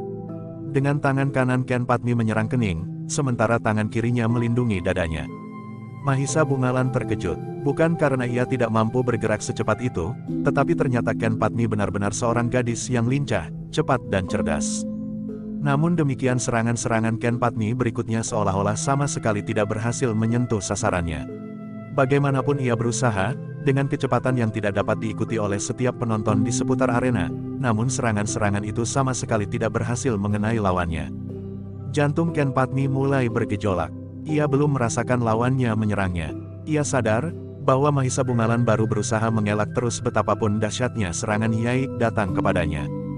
Gila geram Ken Padmi, anak ini mampu mengimbangi kecepatan gerakku. Dengan demikian Ken Padmi berusaha untuk meningkatkan kemampuannya sampai batas tertinggi. Dikerahkan segenap tenaganya untuk menekan lawannya yang ingin dipaksanya untuk melihat, bahwa Ken Padmi memiliki kelebihan daripadanya, meskipun kemudian dengan sengaja Ken Padmi akan mengalah. Dan ia harus yakin bahwa Mahisa Bungalan mengerti, bahwa Ken Padmi sengaja mengalah. Namun ternyata, bahwa Ken Padmi tidak segera berhasil. Ternyata serangannya tidak mematahkan perlawanan Mahisa Bungalan yang justru lebih banyak mengelak dan mengelak.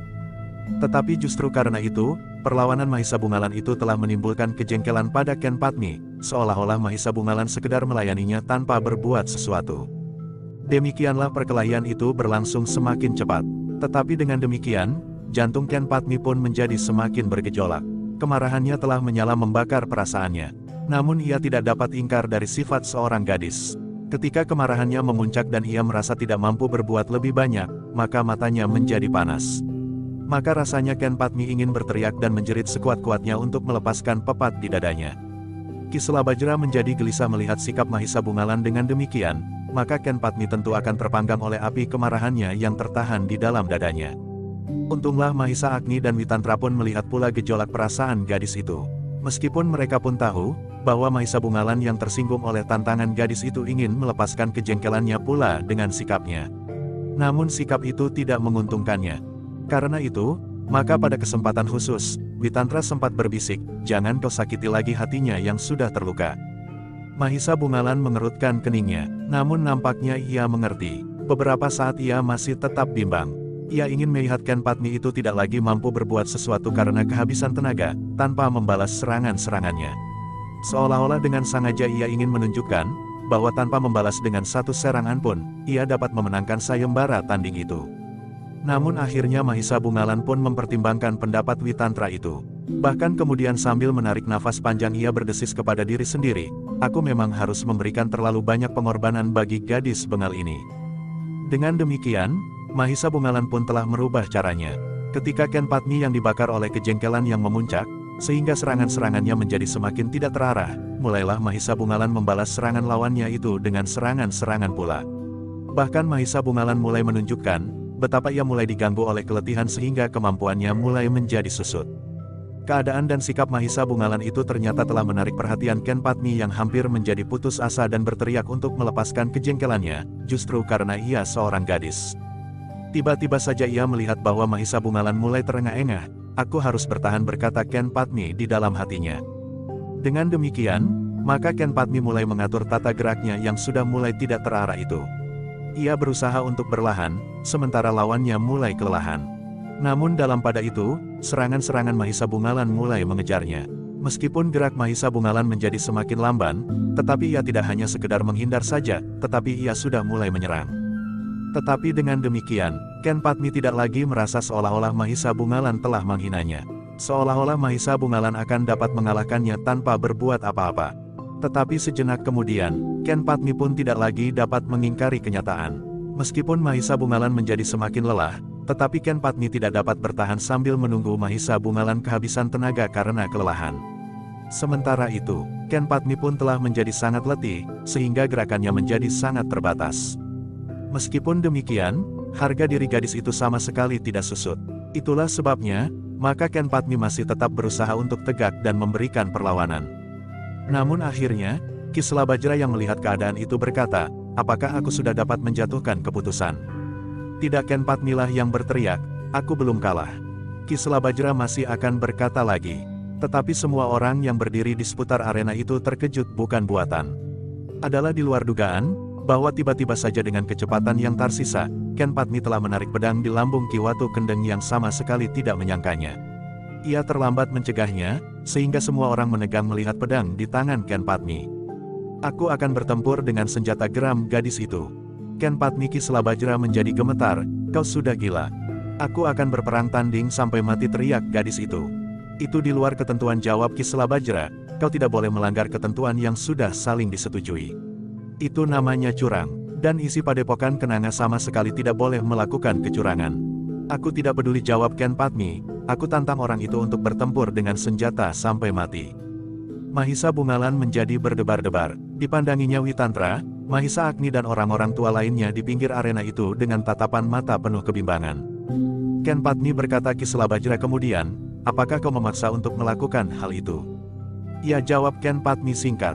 Ki Selabajra menarik nafas dalam-dalam, tetapi nampak di sorot matanya kemarahan yang membara. Karena itu, maka ketika ia tidak dapat menahan hati lagi, katanya kepada Mahisa Bungalan, terserah kepada Mungger. Ken Padmi sudah melanggar ketentuan yang berlaku. Ia sudah berbuat salah. Jika terjadi sesuatu atasnya, maka ia tidak lagi dilindungi oleh ketentuan yang manapun juga.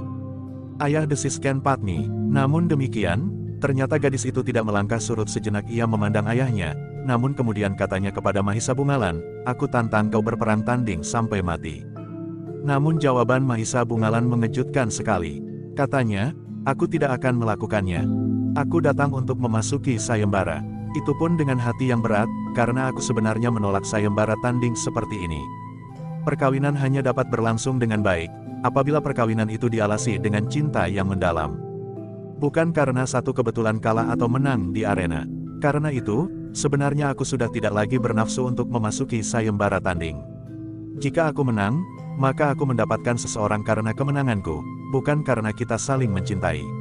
Apalagi dengan perang tanding sampai mati. Apalagi artinya bagiku, sekedar membunuh atau dibunuh. Aku sudah terlalu banyak membunuh. Kematian seorang gadis di arena tidak akan menambah semarak namaku sebagai seorang kesatria. Sombong, bentak Ken Padmi sambil meloncat. Tiba-tiba saja ia sudah menjulurkan pedangnya dan menyentuh pundak Mahisa Bungalan, sehingga pundak itu terluka. Tetapi Mahisa Bungalan sama sekali tidak beranjak dari tempat. Sentuhan pedang itu sama sekali tidak dihiraukannya. Ken Padmi terkejut melihat luka itu. Tetapi sekali lagi ia didesak oleh harga dirinya sehingga ia membentak, cepat, cari senjata. Melawan atau tidak melawan, aku akan membunuhmu. Aku tidak peduli, jawab Mahisa Bungalan, penonton yang meluap di halaman ini akan menjadi saksi. Yang terjadi di arena ini kematian atau pembunuhan yang licik. Betapa bodohnya mereka, namun mereka akan dapat membedakannya. Cukup, cukup, teriak Ken Padmi yang sekali lagi mengacukan senjata ke leher Mahisa Bungalan. Ambil senjata apa saja. Lawan aku, berperang tanding. Cepat, jangan menjadi seorang pengecut yang takut melihat mayat terbujur di arena. Aku sudah berpuluh kali melihat mayat terbujur mati. Bahkan sudah berpuluh kali aku membunuh, jawab Mahisa Bungalan, tetapi kedatanganku kemari bukan untuk membunuh, meskipun untuk sayembara tanding pun sebenarnya aku sudah segan melakukannya. Karena itu, jika kau bernafsu untuk berbuat sesuatu, lakukan. Aku tidak memerlukan apa-apa lagi di sini. Semuanya sudah selesai bagiku. Wajah Ken Padmi menjadi merah padam. Ternyata Mahisa Bungalan sama sekali tidak menanggapinya. Dibiarkannya kegilaannya membakar kepalanya sehingga akhirnya, Ken Padmi itu menjerit sekeras-kerasnya sambil membantingkan pedangnya. Kemudian ia pun berlari memeluk ayahnya yang berdiri di tepi arena sambil menangis. Ia tidak menghiraukan penonton yang melimpah di halaman itu. Ia tidak menghiraukan siapapun juga. Tetapi nampaknya penonton pun memakluminya. Seolah-olah penonton itu mengerti perasaan yang bergejolak di dalam jantung gadis itu. Gadis yang sebenarnya mencintai anak muda yang mengalahkannya. Namun harga diri yang meronta di dalam dadanya menuntutnya untuk berbuat di luar nalarnya. Tetapi akhirnya gadis itu terbanting ke dalam perasaannya yang sejati. Ia mencintai Mahisa Bungalan. Ki Selabajra pun kemudian memeluk anak gadisnya pula. Sambil mengusap rambutnya ia berkata, "Sudahlah Ken Padmi. Jangan menangis. Kau berada di arena, sebaiknya kau berani melihat ke dalam hatimu sendiri. Jangan mencoba mengingkari perasaan yang sebenarnya sudah membelenggumu. Aku tahu, kau mencintai anak muda itu. Dan anak muda itu pun mencintaimu. Tetapi kalian berdua adalah anak-anak muda yang mempunyai harga diri yang berlebih-lebihan sehingga kalian tidak lagi dapat melihat perasaan sendiri dengan bening." Ken Padmi masih menangis, tetapi ia berusaha untuk menahannya, sehingga justru ia menjadi terisak. Nafasnya bagaikan menyumbat kerongkongannya. Dalam pada itu, maka para penonton sayembara tanding itu pun rasa-rasanya telah melihat satu penyelesaian. Justru sebagian besar dari mereka menarik nafas dalam-dalam. Mereka puas dengan penyelesaian yang baik, karena mereka yakin bahwa keduanya akan dapat hidup berpasangan pada saat-saat mendatang. Sebenarnya lah hubungan perasaan antara Ken Padmi dan Mahisa Bungalan melampaui masa-masa yang aneh. Keduanya sedang saling mencintai, tetapi hubungan mereka justru terbentuk seolah-olah mereka adalah musuh bebuyutan. Sementara itu Mahisa Agni pun kemudian mendekati Mahisa Bungalan dan berdesis, "Kau terluka." Mahisa Bungalan mengusap lukanya dengan tangannya. Terasa darah yang hangat masih mengalir.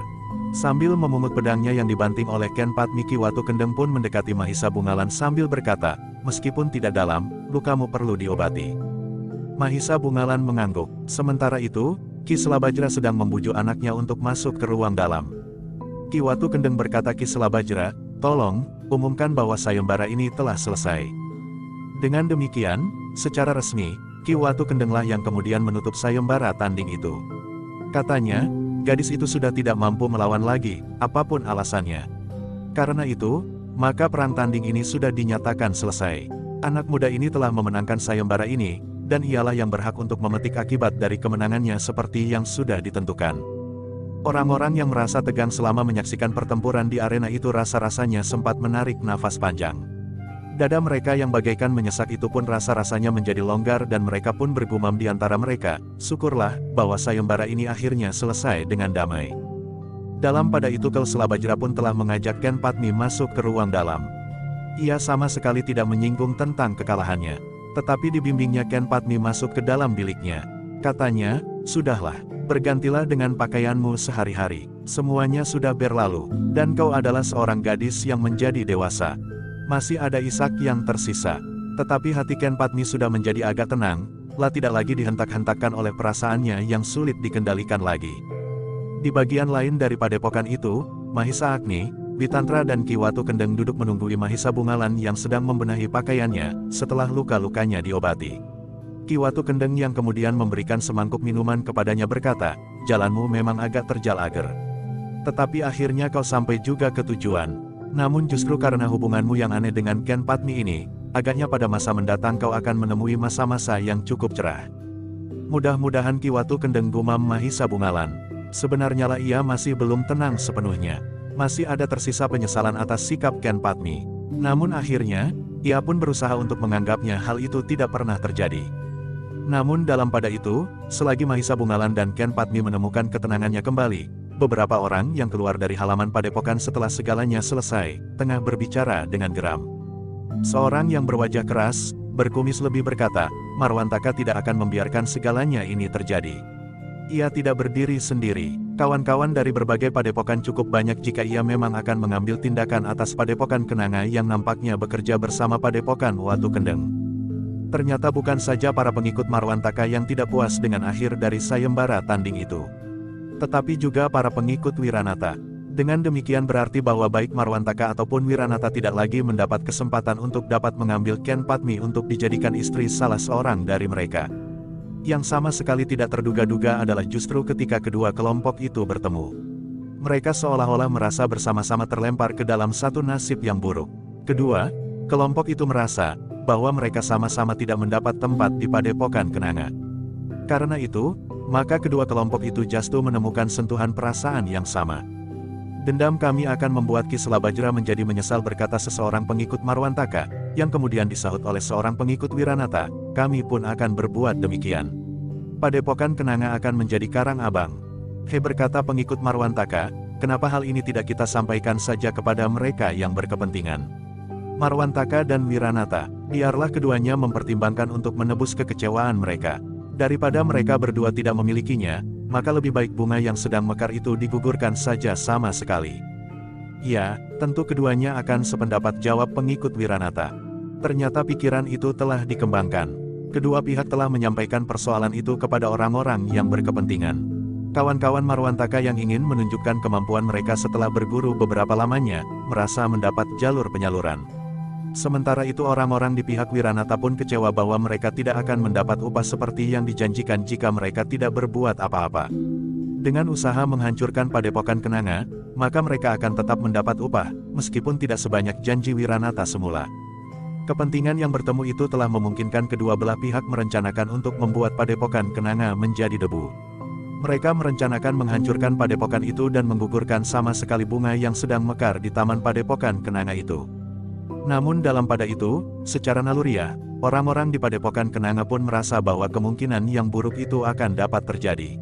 Karena itu, maka mereka tidak tenggelam ke dalam keselarasan yang telah mereka ketemukan, justru setelah mereka mengalami ketegangan yang memuncak. Namun mereka tetap berbenah dan bersiap menghadapi segala kemungkinan. Sementara itu, ternyata peristiwa yang terjadi di padepokan Kenanga itu telah mendapat perhatian dari seseorang yang namanya semakin lama menjadi semakin menggetarkan. Seseorang menjadi segan untuk mengucapkannya, seolah-olah mereka telah menyebut nama hantu yang paling menakutkan. Orang itu adalah Ki Dukut Pakering. Peristiwa yang terjadi di padepokan Kenanga itu telah menarik perhatiannya pula. Ia yang hampir melupakan padepokan itu, ketika mendengar berita tentang sayembara tanding, tiba-tiba telah teringat akan pengkhianatan Ki Selabajra yang ingkar akan janjinya di padepokan Ki Kasangjati.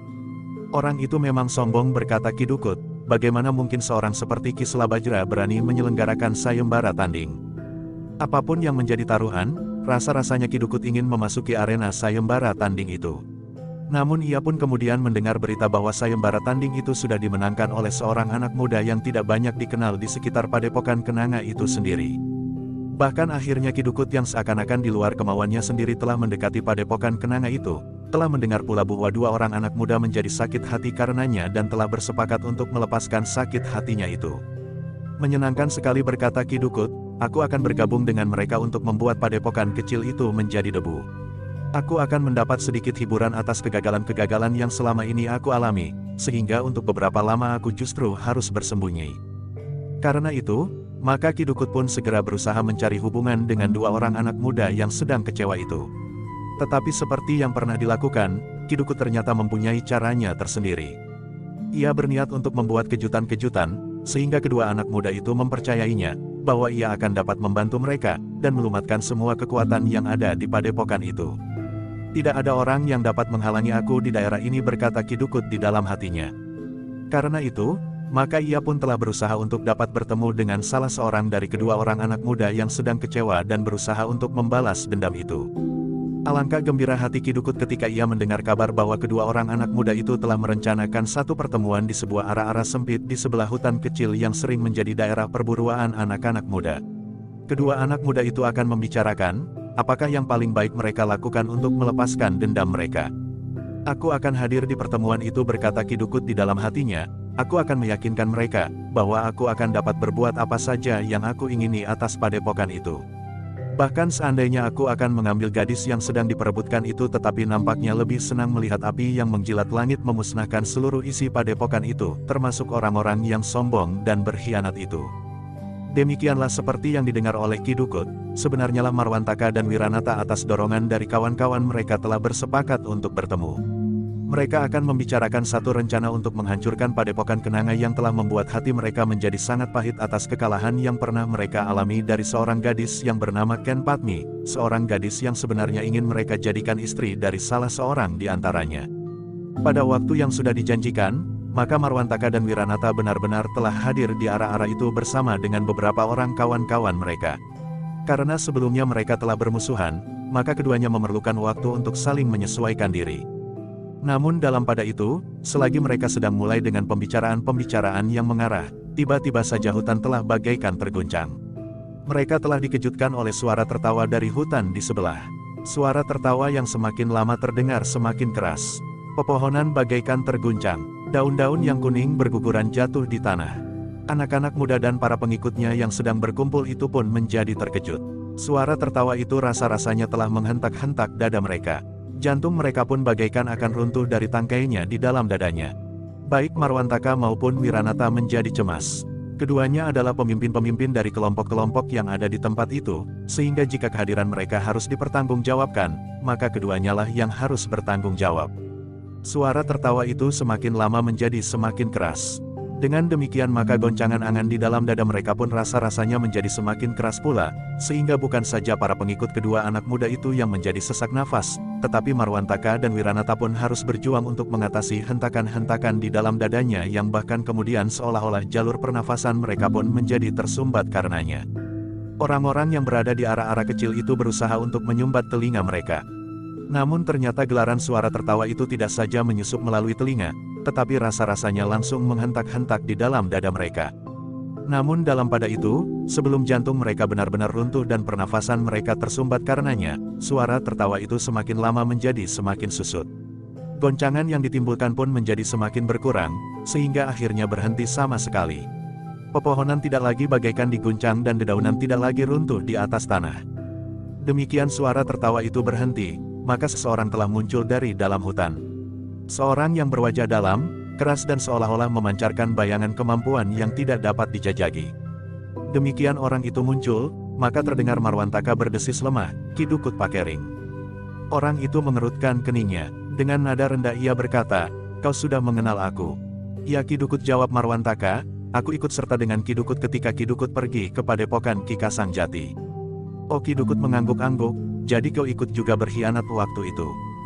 "Tidak Ki Dukut," jawab Marwantaka cepat-cepat, "aku berusaha untuk tetap mempertahankan sikapku. Tetapi aku dipaksa oleh Ki Selabajra untuk berkhianat." "Ialah yang sebenarnya berkhianat." "Selabajra yang mana?" bertanya Ki Dukut. "Pemimpin dari padepokan kenanga yang baru saja mengadakan sayembara tanding," jawab Marwantaka. "Oh, jadi padepokan kenanga waktu itu berkhianat?" "Ya, aku ingat apa yang dilakukan oleh orang itu," jawab Ki Dukut yang kemudian bertanya, "Sekarang, apakah persoalan kalian berkumpul di sini? Apakah kalian akan menangkap aku?"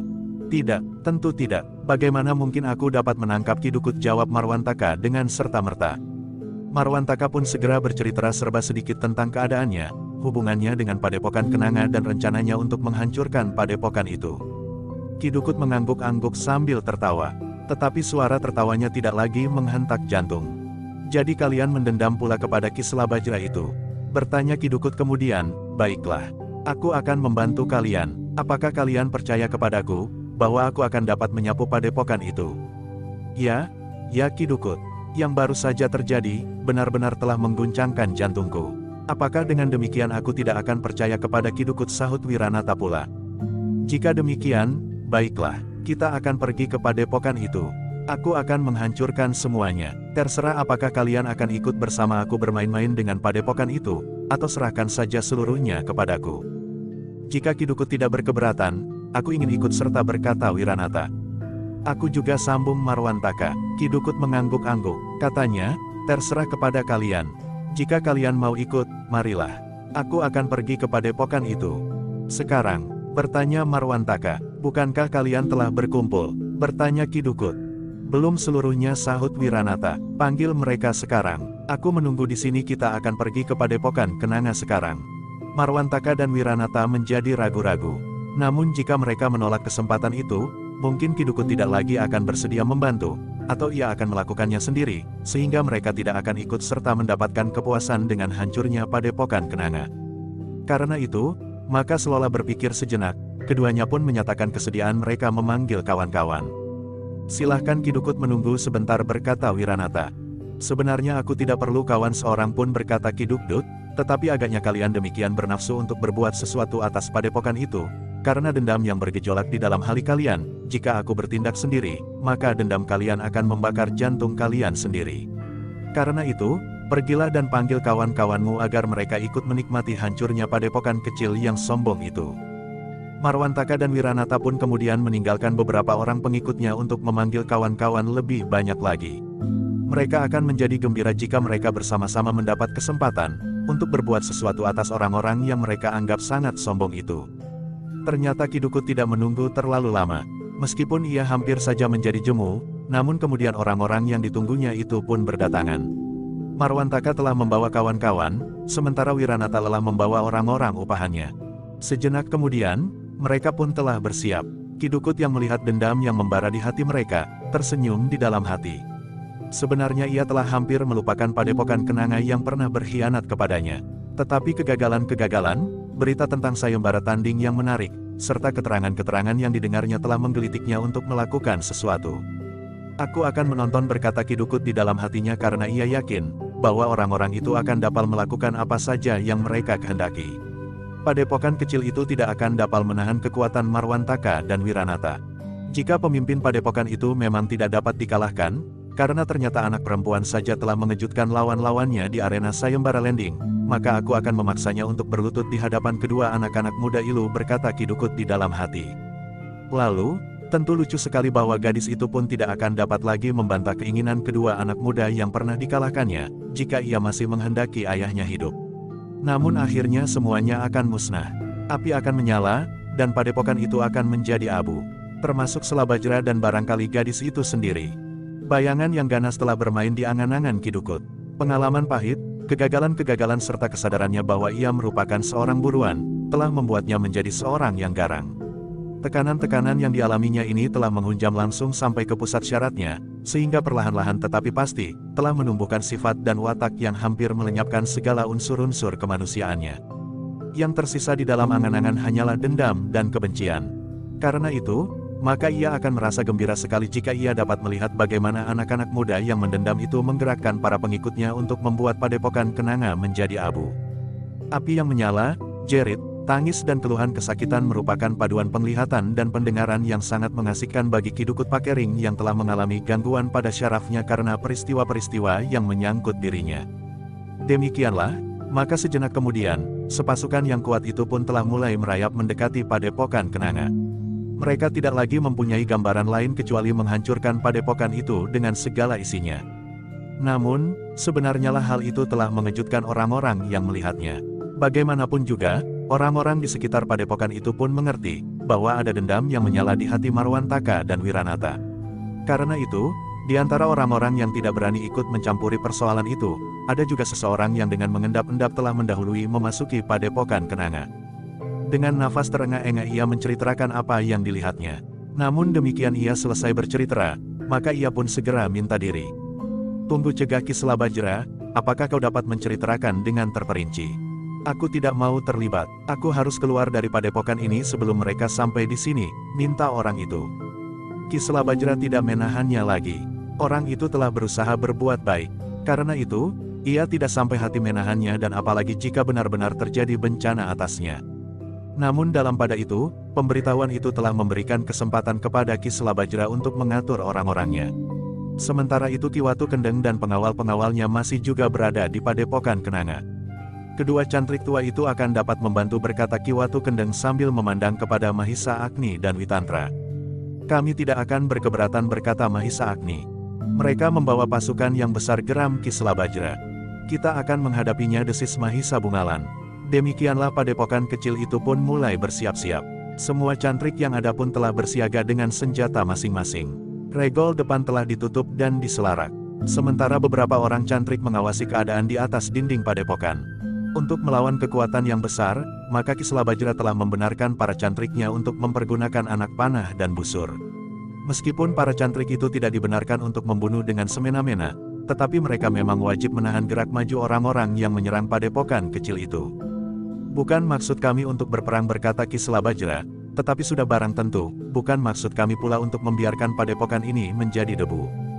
Dalam pada itu, Ki Selabajra telah menempatkan cantrik-cantriknya pada tempat-tempat yang penting di seputar padepokannya. Bukan saja di halaman depan, tetapi juga di halaman samping dan di kebun belakang. Sementara itu Ki Selabajra sendiri, Ki Watu Kendeng dan anak gadisnya, Ken Padmi, berada di pendapa. Mahisa Bungalan yang telah menyatakan diri menjadi keluarga dari padepokan itu, berdiri tegak di halaman bersama dua orang cantrik padepokan itu. Sementara Mahisa Agni dan Witandra, yang menyala dengan para cantrik, berada di sebelah-menyebelah pendapa. Menurut perhitungan Ki Selabajra, para cantrik tidak akan dapat menahan pasukan yang menyerbu padepokannya itu di luar gerbang dan dinding halaman. Mereka tentu akan memecahkan pintu, sementara yang lain akan meloncati dinding. Karena itu, maka mereka telah siap bertempur di halaman depan, halaman samping dan di kebun belakang. Sebenarnya lah, seperti yang dikatakan oleh orang yang memberikan kabar tentang gerakan itu, maka sepasukan yang besar telah datang mendekati padepokan itu. Mereka datang, berkata seorang cantrik yang mengawasi keadaan di luar padepokan dari atas dinding.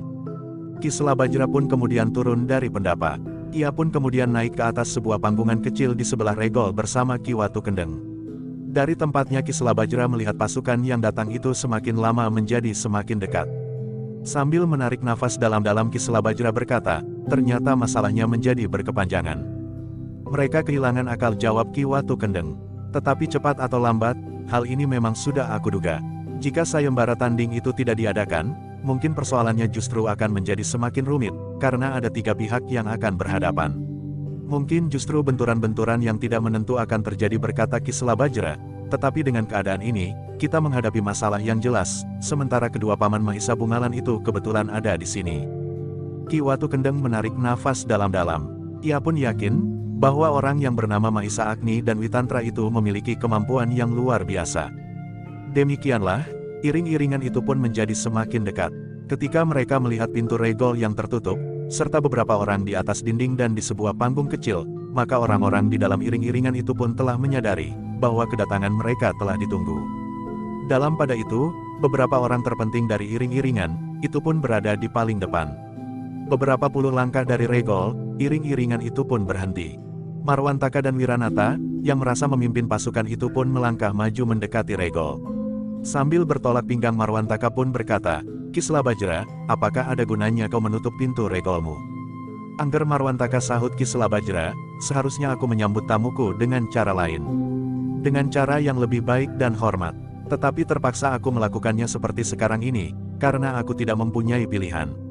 Apakah sebenarnya maksud kedatangan Angger bersama pasukan segelar sepapan? Aku tidak perlu berbicara panjang lebar, jawab Wiranata.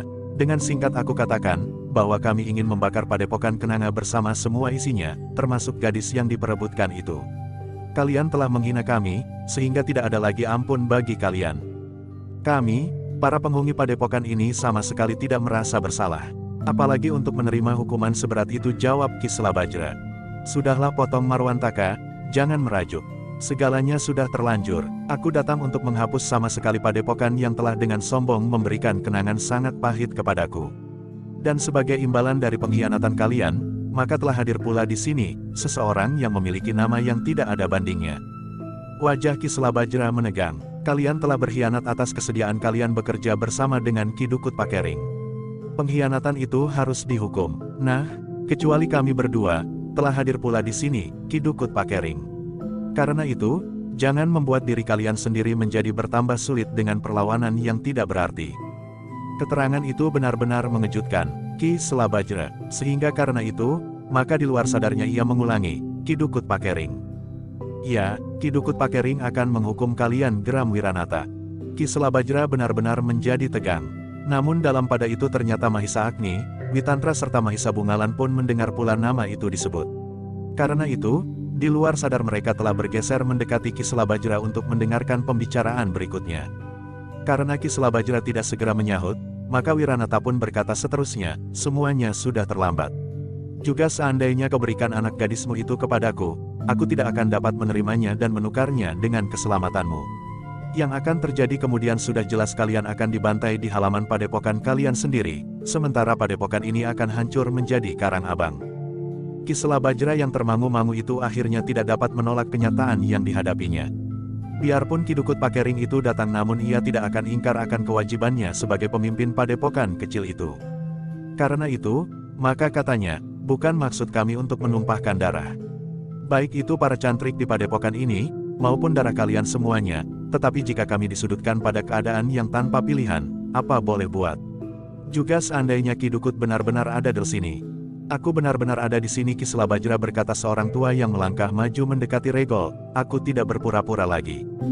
Sebenarnya aku ingin memasuki sayembara tandingmu untuk mendapatkan seorang istri muda yang cantik.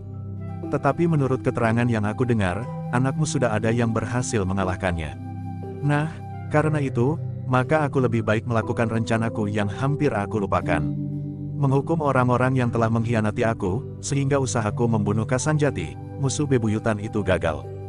Wajah Ki Selabajra dan Ki Watu Kendeng menjadi tegang. Ki Dukut benar-benar telah hadir dalam keadaan yang gawat itu, sehingga membuat kedua orang pemimpin padepokan itu menjadi berdebar-debar. Namun seperti semula, Ki Selabajra telah menempatkan dirinya sebagai seorang penanggung jawab dari padepokannya. Apapun yang akan terjadi, ia tidak akan ingkar dari tanggung jawabnya. Karena itu, maka katanya, Ki Dukut Pakering, aku tahu bahwa tidak ada orang yang dapat mengalahkanmu, tetapi aku pun menyadari kewajibanku sebagai pimpinan atas padepokan ini. Karena itu, apapun yang akan terjadi, maka aku akan menempatkan diriku dalam kedudukanku untuk melawan kau dan pasukanmu yang akan datang memasuki padepokanku. Ki Dukut tertawa, katanya, kedengarannya lucu sekali, bahwa kau akan melawan aku dan kedua anak muda yang kau sakiti hatinya ini. Mereka membawa pasukan yang kuat, sementara kau tidak akan dapat berbuat apa-apa di hadapanku. Tetapi agaknya aku harus bersabar, sehingga memberikan kesempatan kepadamu untuk melihat padepokanmu musnah dimakan api. Baru kemudian kau harus dibunuh, atau dilemparkan ke dalam api hidup-hidup. Apapun yang dapat kau lakukan atas aku, Ki Dukut, jawab Ki Selabajra, tidak akan dapat mengendorkan tekadku untuk mempertahankan padepokan ini sampai kemungkinan terakhir. Ki Dukut tertawa, katanya, kau memang sombong sekali. Lalu katanya kepada Marwantaka dan Wiranata, anak muda, aku kira, tidak ada lagi yang pantas ditunggu. Kita akan memasuki padepokan itu lewat segala penjuru. Meskipun regol itu sudah ditutup, tetapi membuka regol itu bukan pekerjaan yang terlalu sulit bagi kalian. 2-3 orang akan dapat memecahkan pintu regol itu. Tetapi jika kalian mengalami kesukaran, biarlah aku yang membukanya. Jantung Ki Selabajra dan Ki Watu Kendeng menjadi semakin berdebar-debar. Di luar sadarnya ia berpaling kepada Mahisa Bungalan. Bagi Ki Selabajra, Mahisa Bungalan adalah orang yang luar biasa. Tetapi apakah ia dapat mengimbangi kemampuan Ki Dukut Pakering? Di padepokan Ki Kasanjati, ternyata tersimpan kekuatan lain yang dapat mengimbangi kekuatan Ki Dukut Pakering. Namun tiba-tiba telah timbul niatnya untuk menyelamatkan kedua orang anak muda yang baru saja menemukan diri mereka di dalam hubungan yang aneh. Karena itu, maka ia pun berbisik di telinga Ki Watu Kendeng, aku harus berusaha untuk menyelamatkan anak keturunanku. Mahisa Bungalan dan Ken Padmi baru saja membuka hati masing-masing yang selama ini tertutup oleh harta diri yang berlebih-lebihan. Apakah tidak sebaiknya aku menganjurkan kepada keduanya untuk berusaha melepaskan diri dari keadaan yang tentu akan sangat gawat ini? Aku sependapat, desis Ki Watu Kendeng, aku akan membujuknya. Silahkan Ki Watu Kendeng, aku akan tetap di sini mengawasi orang-orang yang ingin memasuki halaman padepokan ini, berkata Ki Selabajra. Ki Watu Kendeng pun kemudian turun dari panggung kecil di sebelah regol halaman padepokan Ki Selabajra itu. Dengan tergesa-gesa ia mendekati Mahisa Bungalan yang kemudian berdiri di sebelah Ken Padmi yang berada di tangga pendapa. Sejenak Ki Watu Kendeng itu termangu-mangu. Namun kemudian dipaksanya untuk berkata, aku minta maaf Nger. Bukan maksudku memperkecil arti kehadiranmu di padepokan ini justru pada saat yang gawat seperti ini.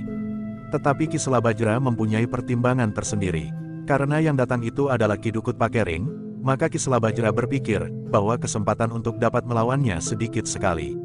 Karena itu, Agar masa depannya masih tetap disebut namanya, ia berharap agar Angger Mahisa Bungalan dan Ken Padmi dapat menghindarkan diri dari keadaan yang sangat gawat ini. Mahisa Bungalan menarik nafas dalam-dalam. Sekilas dipandanginya Ken Padmi yang termangu-mangu. Namun kemudian jawabnya, "Aku tetap berada di sini Ki Watu Kendeng." Ki Watu Kendeng mengerutkan keningnya. Ia memang sudah menduga bahwa Mahisa Bungalan akan merasa wajib untuk tetap berada di padepokan itu. Namun demikian ia masih berusaha membujuknya, "Angger Mahisa Bungalan, aku mengerti perasaanmu, mungkin Ken Padmi pun akan bersikap seperti sikapmu. Tetapi jika benar padepokan ini akan hancur menjadi abu, siapakah yang akan melanjutkan nama Ki Selabajra jika Ken Padmi tidak diselamatkan? Tidak ada orang lain yang akan dapat menyelamatkannya selain kau." Mahisa Bungalan menjadi tegang. Ia dapat mengerti yang dikatakan oleh Ki Watu Kendeng itu. Tetapi apa benar bahwa padepokan ini akan hancur? Karena itu dengan ragu-ragu ia bertanya, "Ki Watu Kendeng, apakah Ki Watu Kendeng yakin bahwa padepokan ini akan hancur menjadi abu?" "Aku sudah melihat Ngger, berapa banyak orang yang siap mengepung padepokan ini. Dan terlebih lagi di antara mereka terdapat Ki Dukut Pakering," jawab Ki Watu Kendeng. Mahisa Bungalan mengangguk-angguk, ia mengerti betapa menakutkan nama Ki Dukut Pakering. Namun di halaman padepokan itu ada kedua orang pamannya, Mahisa Agni dan Witantra. Tetapi selama ini ia memang belum mengatakan bahwa kedua pamannya itu akan dapat mengimbangi kemampuan Ki Dukut. Yang diketahui oleh Ki Watu Kendeng, kedua orang pamannya itu memang mempunyai kelebihan yang dapat membentuk Ken Padmi menjadi seorang gadis yang luar biasa. Tetapi untuk menghadapi Ki Dukut tentu masih agak meragukan bagi Ki Watu Kendeng. Namun demikian Mahisa Bungalan itu pun berkata, "Ki Watu Kendeng, aku menurut apa yang dikehendaki oleh Ken Padmi. Jika ia menganggap perlu untuk menghindar, aku akan pergi bersamanya. Tetapi jika ia bersikap lain, aku pun akan mengikutinya. Aku tetap di sini," berkata Ken Padmi yang sudah siap dalam pakaian tempurnya. "Aku merasa mampu untuk melawan salah seorang dari kedua anak muda itu. Kakang Mahisa Bungalan akan dapat melawan seorang yang lain, sementara ayah, Ki Watu Kendeng, bersama kedua orang yang disebut cantrik tua dari Watu Kendeng itu harus menghadapi Ki Dukut Pakering." Apakah berempat Ki Watu Kendeng masih ragu-ragu untuk dapat mengimbanginya? Ki Watu Kendeng, kedua orang cantrik tua dari Watu Kendeng itu menyimpan rahasia di dalam dirinya. Sejak semula aku sudah meragukannya. Tetapi aku belum sempat bertanya tentang diri keduanya. Aku kira keduanya memiliki kemampuan melampaui ayah dan entahlah dengan Ki Watu Kendeng. Ki Watu Kendeng menarik nafas dalam-dalam. Sementara itu di luar padepokan telah terdengar sorak bagaikan membelah langit.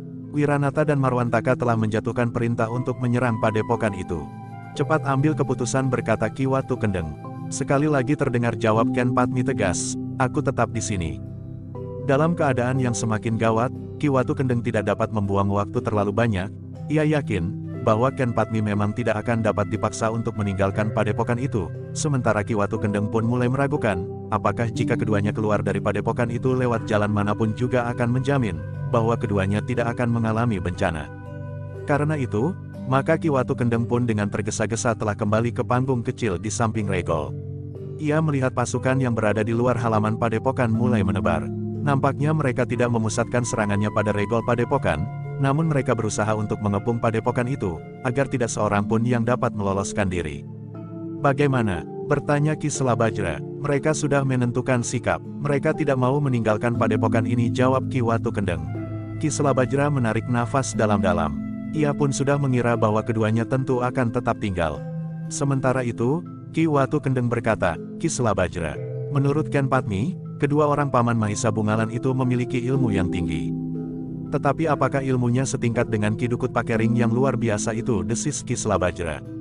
"Ki Dukut juga manusia kebanyakan," jawab Ki Watu Kendeng. Lalu, Ken Padmi memperhitungkan, "Kita berempat akan dapat mengimbangi kemampuan Ki Dukut Pakering." Ki Selabajra menarik nafas dalam-dalam. Katanya, jumlah mereka jauh lebih banyak dari jumlah isi padepokan ini. "Kita masih mempunyai harapan," berkata Ki Watu Kendeng. Ia desis Ki Selabajra meskipun dengan nada rendah, "Baiklah. Kita akan bertempur." Ki Selabajra sebenarnya sudah tidak mempunyai harapan lagi. Tetapi ia sendiri sama sekali tidak menghiraukan dirinya, ia lebih banyak memikirkan anak gadisnya. Namun agaknya Ken Padmi sama sekali tidak berniat untuk melarikan diri dari medan. Sejenak kemudian, maka Ki Selabajra pun telah memberikan isyarat kepada cantrik-cantriknya agar bersiap dengan busur dan anak panah. Mereka terpaksa mempergunakan senjata itu, karena jumlah lawan yang terlalu banyak, sehingga seakan-akan tidak ada harapan lagi bagi isi padepokan itu untuk bertahan. Namun dengan anak panah, mereka berharap untuk mengurangi jumlah lawan, sebelum mereka berhasil memanjat dinding dan memasuki halaman. Namun dalam pada itu terdengar Ki Dukut berkata, "Kau sangat licik Ki Selabajra. Kau mempergunakan busur dan anak panah, seolah-olah yang terjadi adalah perang besar." Ki Selabajra memandang lawan yang semakin menebar. Mereka telah benar-benar mengepung padepokan kecil itu. Mereka akan memasuki padepokan dari segala arah. Dalam pada itu, maka Ki Selabajra itu pun menjawab, "Ki Dukut, bagi kami, padepokan kecil ini, yang terjadi memang sebuah perang yang besar. Perang antara hidup dan mati. Aku sudah mendengar kalian mengancam untuk membakar padepokan ini dan membunuh isinya. Bukankah yang terjadi ini berarti perang habis-habisan? Dan kami pun akan berbuat tanpa ragu-ragu. Bukan kebiasaan kami membunuh tanpa pertimbangan.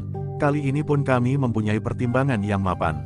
Kami tidak ingin musnah dibantai di padepokan kami sendiri. Karena itu, maka kami akan membunuh sebanyak-banyaknya agar kami dapat tetap hidup." "Gila," geram Ki Dukut, "apakah kau tidak mempertimbangkan kemungkinan bahwa tingkah lakumu itu akan mempersulit jalan kematianmu? Jika aku berhasil menangkapmu Ki Selabajra, maka cara matimu pun akan aku pertimbangkan sebaik-baiknya.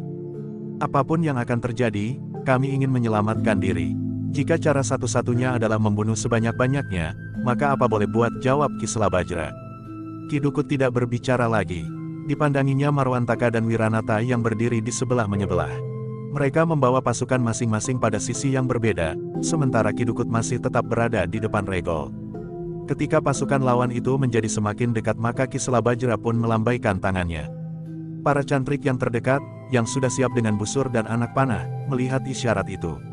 Karena itu maka anak panah yang pertama pun mulai meluncur dari busurnya, disusul dengan yang kedua, ketiga, dan akhirnya merambat sekeliling dinding halaman. Setiap orang yang membawa busur dan anak panah pun telah melepaskan anak panah mereka, meskipun mereka harus memperhitungkan jarak capai dan lawan yang semakin mendesak maju.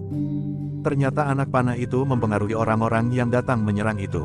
Orang-orang yang berdiri di paling depan pun telah tertegun. Namun dalam pada itu, Marwantaka berteriak, "Siapa yang membawa perisai, ambil tempat di paling depan." Anak panah yang tidak lebih dari permainan anak-anak itu tidak akan banyak berarti bagi kalian.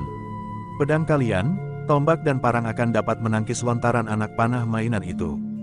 Beberapa orang yang membawa perisai pun segera mengambil alih tempat di paling depan.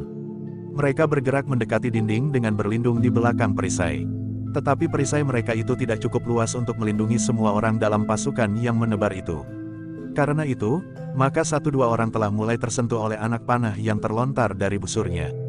Ternyata tidak seperti yang dikatakan oleh Ki Dukut Pakering. Anak panah itu bukan sekedar anak panah mainan. Meskipun anak panah itu terbuat dari ruas-ruas bambu yang panjang, namun pada ujungnya terdapat bedor baja yang tajam. Karena itu, satu dua orang yang terkena anak panah itu mulai merasa betapa luka itu menjadi pedih, dan darah bercucuran semakin deras dari luka. "Gila," geram Wiranata. Lalu katanya, "Usahakan melindungi diri dengan putaran senjata. Cepat lari ke dinding dan meloncat masuk. Atau bertempur langsung di atas dinding pada jarak pendek." Namun demikian orang-orangnya masih juga ragu-ragu. Di bagian lain para cantrik dari padepokan yang dipimpin oleh kawan-kawan Marwantaka, berusaha dengan hati-hati mendekati dinding. Jumlah perisai yang sedikit itu telah mereka pergunakan sebaik-baiknya. Tetapi anak panah yang meluncur dari atas dinding itu benar-benar mencemaskan. Karena itu, maka kemajuan pasukan itu pun menjadi terhenti. Karena itu, maka Ki Dukut telah memanggil Marwantaka dan Wiranata. Sejenak mereka berbincang, kemudian, kedua anak muda itu telah memberikan isyarat kepada para pengikutnya untuk surut.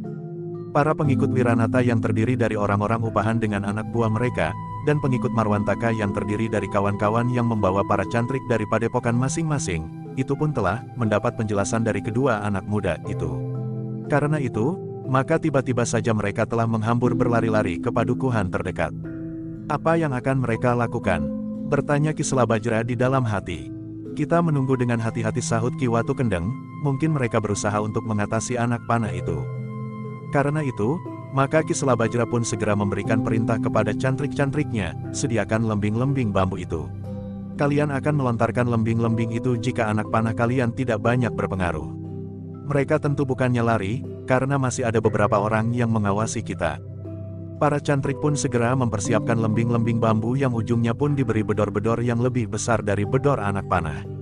Meskipun tidak terlalu banyak, tetapi lembing-lembing bambu yang sederhana itu akan dapat menjadi senjata yang berarti bagi pertahankan mereka. Apa yang mereka duga, ternyata benar-benar terjadi. Orang-orang yang berlari-larian ke padukuhan terdekat itu pun kemudian nampak telah datang kembali sambil membawa potongan-potongan alap ijuk dan ilalang, yang ternyata dapat mereka manfaatkan sebagai perisai untuk melawan anak panah. Gila geram Ki Watu Kendeng, tentu akal Ki Dukut. Ki Selabajra menggeram pula, mereka melihat orang-orang itu merangkap 2 atau 3 potongan atap ijuk atau ilalang. Mereka ikat dengan bingkai bambu yang mereka ambil dari pagar pategalan dan sekat-sekat pagar. Mahisa Agni yang berada di sebelah pendapa itu pun menjadi gelisah melihat sikap dan mendengar pembicaraan Ki Watu Kendeng dengan Ki Selabajra. Karena itu, maka ia pun menjadi tidak sabar lagi. Sejenak kemudian, maka ia pun telah berada di antara para cantrik yang berada di dinding halaman. Dilayangkannya tatapan matanya menebar di antara orang-orang yang mengepung padepokan itu. Mahisa Agni menarik nafas dalam-dalam. Ia melihat orang-orang itu membawa perisai yang memang dapat melindungi mereka dari anak panah yang dilontarkan dari atas dinding. Bahkan ada di antara mereka yang membawa tangga bambu dan galah-galah panjang yang mereka runcingkan. Mendahului Ki Selabajra, Mahisa Agni berkata kepada para cantrik di sebelah menyebelahnya, "Jangan menunggu kalian terpatuk galah itu, jika mereka semakin dekat, maka kalian dapat meloncal masuk. Kalian menunggu di halaman dengan lembing-lembing kalian sebelum kalian mencabut pedang." Para cantrik itu mengangguk-angguk. Sementara itu Mahisa Agni pun merasa perlu untuk memberikan beberapa pesan kepada Ki Selabajra, sehingga karena itu, maka ia pun telah meloncat turun dan mendekali panggung kecil di sebelah regol. Tanpa memanjat naik ia berkata, "Jangan memaksa diri bertahan di atas dinding. Mereka nampaknya cukup berbahaya. Pada saat yang tidak memungkinkan lagi, biarlah para cantrik bertahan di belakang dinding halaman dengan lembing-lembing mereka." Ia sahui Ki Selabajra, "Aku akan memberikan perintah pada saatnya." Ternyata Witantra pun sependapat ketika Mahisa Agni mendekatinya. Bahkan ia pun berdesis, "Jika keadaan gawat, maka kita benar-benar harus bertempur untuk mengurangi jumlah lawan yang jauh lebih banyak. Kita dapat melumpuhkan mereka," berkata Witantra. Pada satu kesempatan, Ki Dukut itu memerlukan perhatian. "Kita akan berbuat sesuatu," berkata Mahisa Agni. Agaknya Ki Selabajra masih mencemaskan kehadiran Ki Dukut. "Itulah sebabnya kita harus mengurangi lawan sebanyak-banyaknya meskipun tidak membunuhnya," desis Mahisa Agni. Witantra mengangguk-angguk. Sementara itu, terdengar sorak meledak di luar dinding halaman. Agaknya orang-orang yang mengepung halaman itu merasa bahwa mereka telah berhasil melindungi diri mereka dari anak panah para cantrik padepokan Kenanga.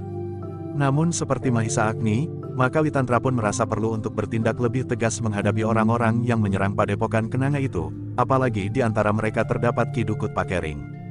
Dalam pada itu, maka para cantrik pun telah bersiap menghadapi orang-orang yang mendekati dinding padepokan itu dengan perisai mereka.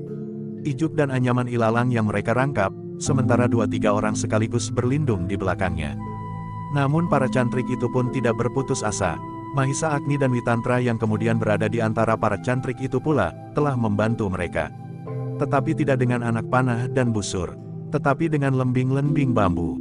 "Aku akan mencoba, apakah lembing ini dapat menembus anyaman ijuk dan ilalang yang mereka ambil dari atap rumah orang-orang padukuhan itu," berkata Mahisa Agni. Dalam pada itu, maka Mahisa Agni yang berada di antara para cantrik itu pun telah mencoba melontarkan lembing-lembing bambu. Namun ternyata bahwa lontarannya benar-benar mengejutkan. Lembing itu bagaikan menembus udara saja, bahkan langsung mematuk mereka yang berada di balik perisai-perisai yang mereka buat. Yang terdengar adalah keluhan kesakitan. 1-2 orang telah terjatuh oleh luka di tubuh mereka. Namun sementara itu, para cantrik yang lain tidak berhasil berbuat seperti yang dilakukan oleh Mahisa Agni. Ketika seseorang mencoba melontarkan lembingnya, maka lembingnya itu pun tidak mampu menembus anyaman ijuk yang berlapis. Karena itu, maka Mahisa Agni pun berkata, "Berikan lembing-lembing itu kepadaku." Dengan lembing-lembing itu Mahisa Agni telah berhasil mengurangi jumlah lawan. Tidak terlalu banyak, namun yang dilakukan itu telah menggetarkan jantung beberapa orang yang mengepung padepokan itu. Di bagian lain, Witantra pun telah berbuat serupa. Meskipun ia tidak berjanji lebih dahulu dengan Mahisa Agni, namun mereka telah melakukan tindakan serupa untuk mengurangi jumlah lawan sebelum mereka berhasil mencapai dinding. Tetapi di bagian lain, beberapa orang telah sampai ke dinding padepokan. Bahkan ada di antara mereka, yang telah mencoba untuk menyerang cantrik dengan galah-galah yang ditajamkan ujungnya. Dalam pada itu, maka Ki Selabajra pun kemudian memberikan isyarat agar para cantrik turun dari atas dinding dan menunggu lawan di dalam dinding halaman. Seperti yang sudah dipesankan oleh Mahisa Agni dan Witantra, maka para cantrik itu telah siap menunggu di balik dinding dengan lembing-lembing yang tajam. Yang lain siap dengan busur dan anak panah. Mereka yang sedang meloncati dinding, tentu tidak sempat mengenakan perisai mereka yang besar itu. Dalam pada itu, ketika orang-orang yang mengepung padepokan itu melihat para cantrik berloncatan turun, maka mereka pun segera bersiap untuk memanjat naik. Mereka yang membawa tangga pun segera menyandarkannya pada dinding padepokan itu, sementara yang lain pun telah berusaha dengan memanjat dan saling memanggul di atas pundak, berusaha untuk meloncati dinding. Namun dalam pada itu, para cantrik yang berada di dalam telah siap menyambut mereka. Demikian orang-orang itu bermunculan, maka mereka pun lelah melepaskan anak panah dan melemparkan lembing-lembing bambu yang tajam. Beberapa orang tidak sempat mengelak dan berbuat sesuatu demikian mereka sampai di atas dinding, maka mereka pun segera terjatuh dengan luka di tubuh mereka. Namun dakam pada itu, ternyata jumlah mereka cukup banyak. Sementara 1-2 orang terjatuh di tanah, beberapa orang lain sempat meloncat turun dengan senjata di tangan. Dengan serta-merta mereka pun telah menyerang para cantrik sehingga dalam pada itu, maka sebagian para cantrik itu harus melepaskan busur dan anak panahnya, kemudian menarik pedangnya untuk melawan orang-orang yang menyerangnya. Meskipun demikian usaha orang-orang yang menyerang padepokan itu untuk memasuki halaman, ternyata harus ditebus dengan korban demi korban. Orang-orang yang terluka karena anak panah dan lembing-lembing bambu itu tidak dapat segera masuk ke medan pertempuran. Bahkan ada beberapa orang di antara mereka, tidak mungkin lagi untuk dapat melibatkan diri ke dalam pertempuran yang segera berlangsung. Sementara itu, ketika benturan pertama telah terjadi, maka para cantrik dari padepokan itu sudah tidak mungkin lagi membendung orang-orang yang berloncatan memasuki halaman. Bahkan beberapa orang di antara mereka segera berlari-larian menuju ke pintu gerbang. Mereka bertugas untuk membuka selarak dan dengan demikian orang-orang yang berada di depan pintu gerbang itu pun dapat segera masuk tanpa memanjat dinding. Tetapi ternyata bahwa usaha untuk membuka pintu itu terlalu sulit. Ki Selabajra dan Ki Watu Kendeng telah meloncat bersama beberapa orang cantrik untuk mencegah orang-orang yang berusaha untuk membuka pintu itu. Sementara itu, orang-orang yang berada di luar gerbang itu pun menjadi tidak sabar lagi. Mereka telah memukul pintu itu sekeras-kerasnya. Namun pintu itu masih belum terbuka. Sementara itu, pertempuran sudah menebar ke segenap sudut halaman. Mahisa Bungalan dan Ken Padmi yang berada di depan pendapat telah bersiap pula. Mereka telah bertekad untuk bertahan sampai kemungkinan yang terakhir. Ki Dukut yang masih berada di luar dinding padepokan itu akhirnya tidak sabar lagi. Dengan kekuatannya yang luar biasa maka ia pun telah menghantam pintu regol itu, sehingga akibatnya telah mengejutkan semua orang yang berada di halaman itu. Ternyata dengan suara berderak yang memekakkan telinga pintu regol yang besar dan tebal itu telah pecah. Selarak pintu yang menyilang itu patah di tengah. Papan-papan kayu pun bertebaran, sehingga gerbang itu pun telah terbuka lebar. Ketika semua orang memandang ke regol yang terbuka itu, mereka melihat seorang tua yang berdiri tegak dengan tatapan mata yang membara. Tiba-tiba saja Ki Dukut itu menggeram sambil memandang Mahisa Bungalan, "Aku pernah bertemu anak muda. Di mana dan kapan? Barangkali aku sudah pikun. Tetapi di sini tidak ada orang-orang yang dapat melindungimu. Ki Selabajra dan Ki Watu Kendeng, tidak akan berarti apa-apa bagiku. Memang agak berbeda dengan Ki Wastu atau Ki Kasang Jati." Mahisa Bungalan menggeram. Agaknya orang tua itu telah teringat di mana ia melihat Mahisa Bungalan. Namun orang itu kemudian berdesis, "Tetapi mungkin aku bertemu dengan anak muda itu di tempat yang lain. Aku sudah terlalu banyak mengembara dari satu tempat ke tempat lain. Aku sudah membunuh orang-orang yang tidak terhitung jumlahnya, sehingga sulit bagiku untuk mengingat siapa yang sedang kuhadapi." Jantung Mahisa Bungalan menjadi berdebar-debar, tetapi ia sama sekali tidak beringsut dari tempatnya. Dalam pada itu, Ki Dukut pun kemudian berkata, "Kenapa kalian berhenti? Sebaiknya kalian lanjutkan kerja kalian. Selesaikan orang-orang padepokan ini. Aku akan memilih lawan, mungkin 2 atau 3 orang sekaligus. Hei, apakah anak muda itu akan melawan aku bersama Ki Watu Kendeng dan Ki Selabajra? Atau barangkali gadis itu pula akan bersama bertempur melawan aku?" Jantung Mahisa Bungalan menjadi semakin berdebar-debar. Sementara itu, orang-orang yang menyerang padepokan itu pun mulai lagi menggerakkan senjata mereka. Dengan berteriak-teriak nyaring mereka menyerang para cantrik yang jumlahnya lebih kecil dari jumlah mereka. Namun dalam pada itu, di luar dugaan mereka, di sebelah pendapa, jumlah lawan cepat sekali susut. Beberapa orang sekaligus terlempar dengan luka di tubuh mereka. Bahkan ada 1-2 orang yang tidak nampak terluka sama sekali, tetapi orang itu hanya dapat merangkak menepi. Kemudian sambil mengerang bersandar dinding. Tetapi Ki Dukut belum melihat keadaan itu. Ketika sekilas ia memandang arena pertempuran yang menebar, ia melihat beberapa orang cantrik padepokan itu bertempur dengan gigihnya. Sekilas ia juga melihat dua orang cantrik tua di sebelah pendapa. Tetapi Ki Dukut tidak begitu menghiraukannya. Ia pun tidak memperhatikan bahwa jumlah para pengikut Marwantaka dan Wiranata cepat sekali berkurang di sekitar cantrik tua itu. Bersambung jilid 23.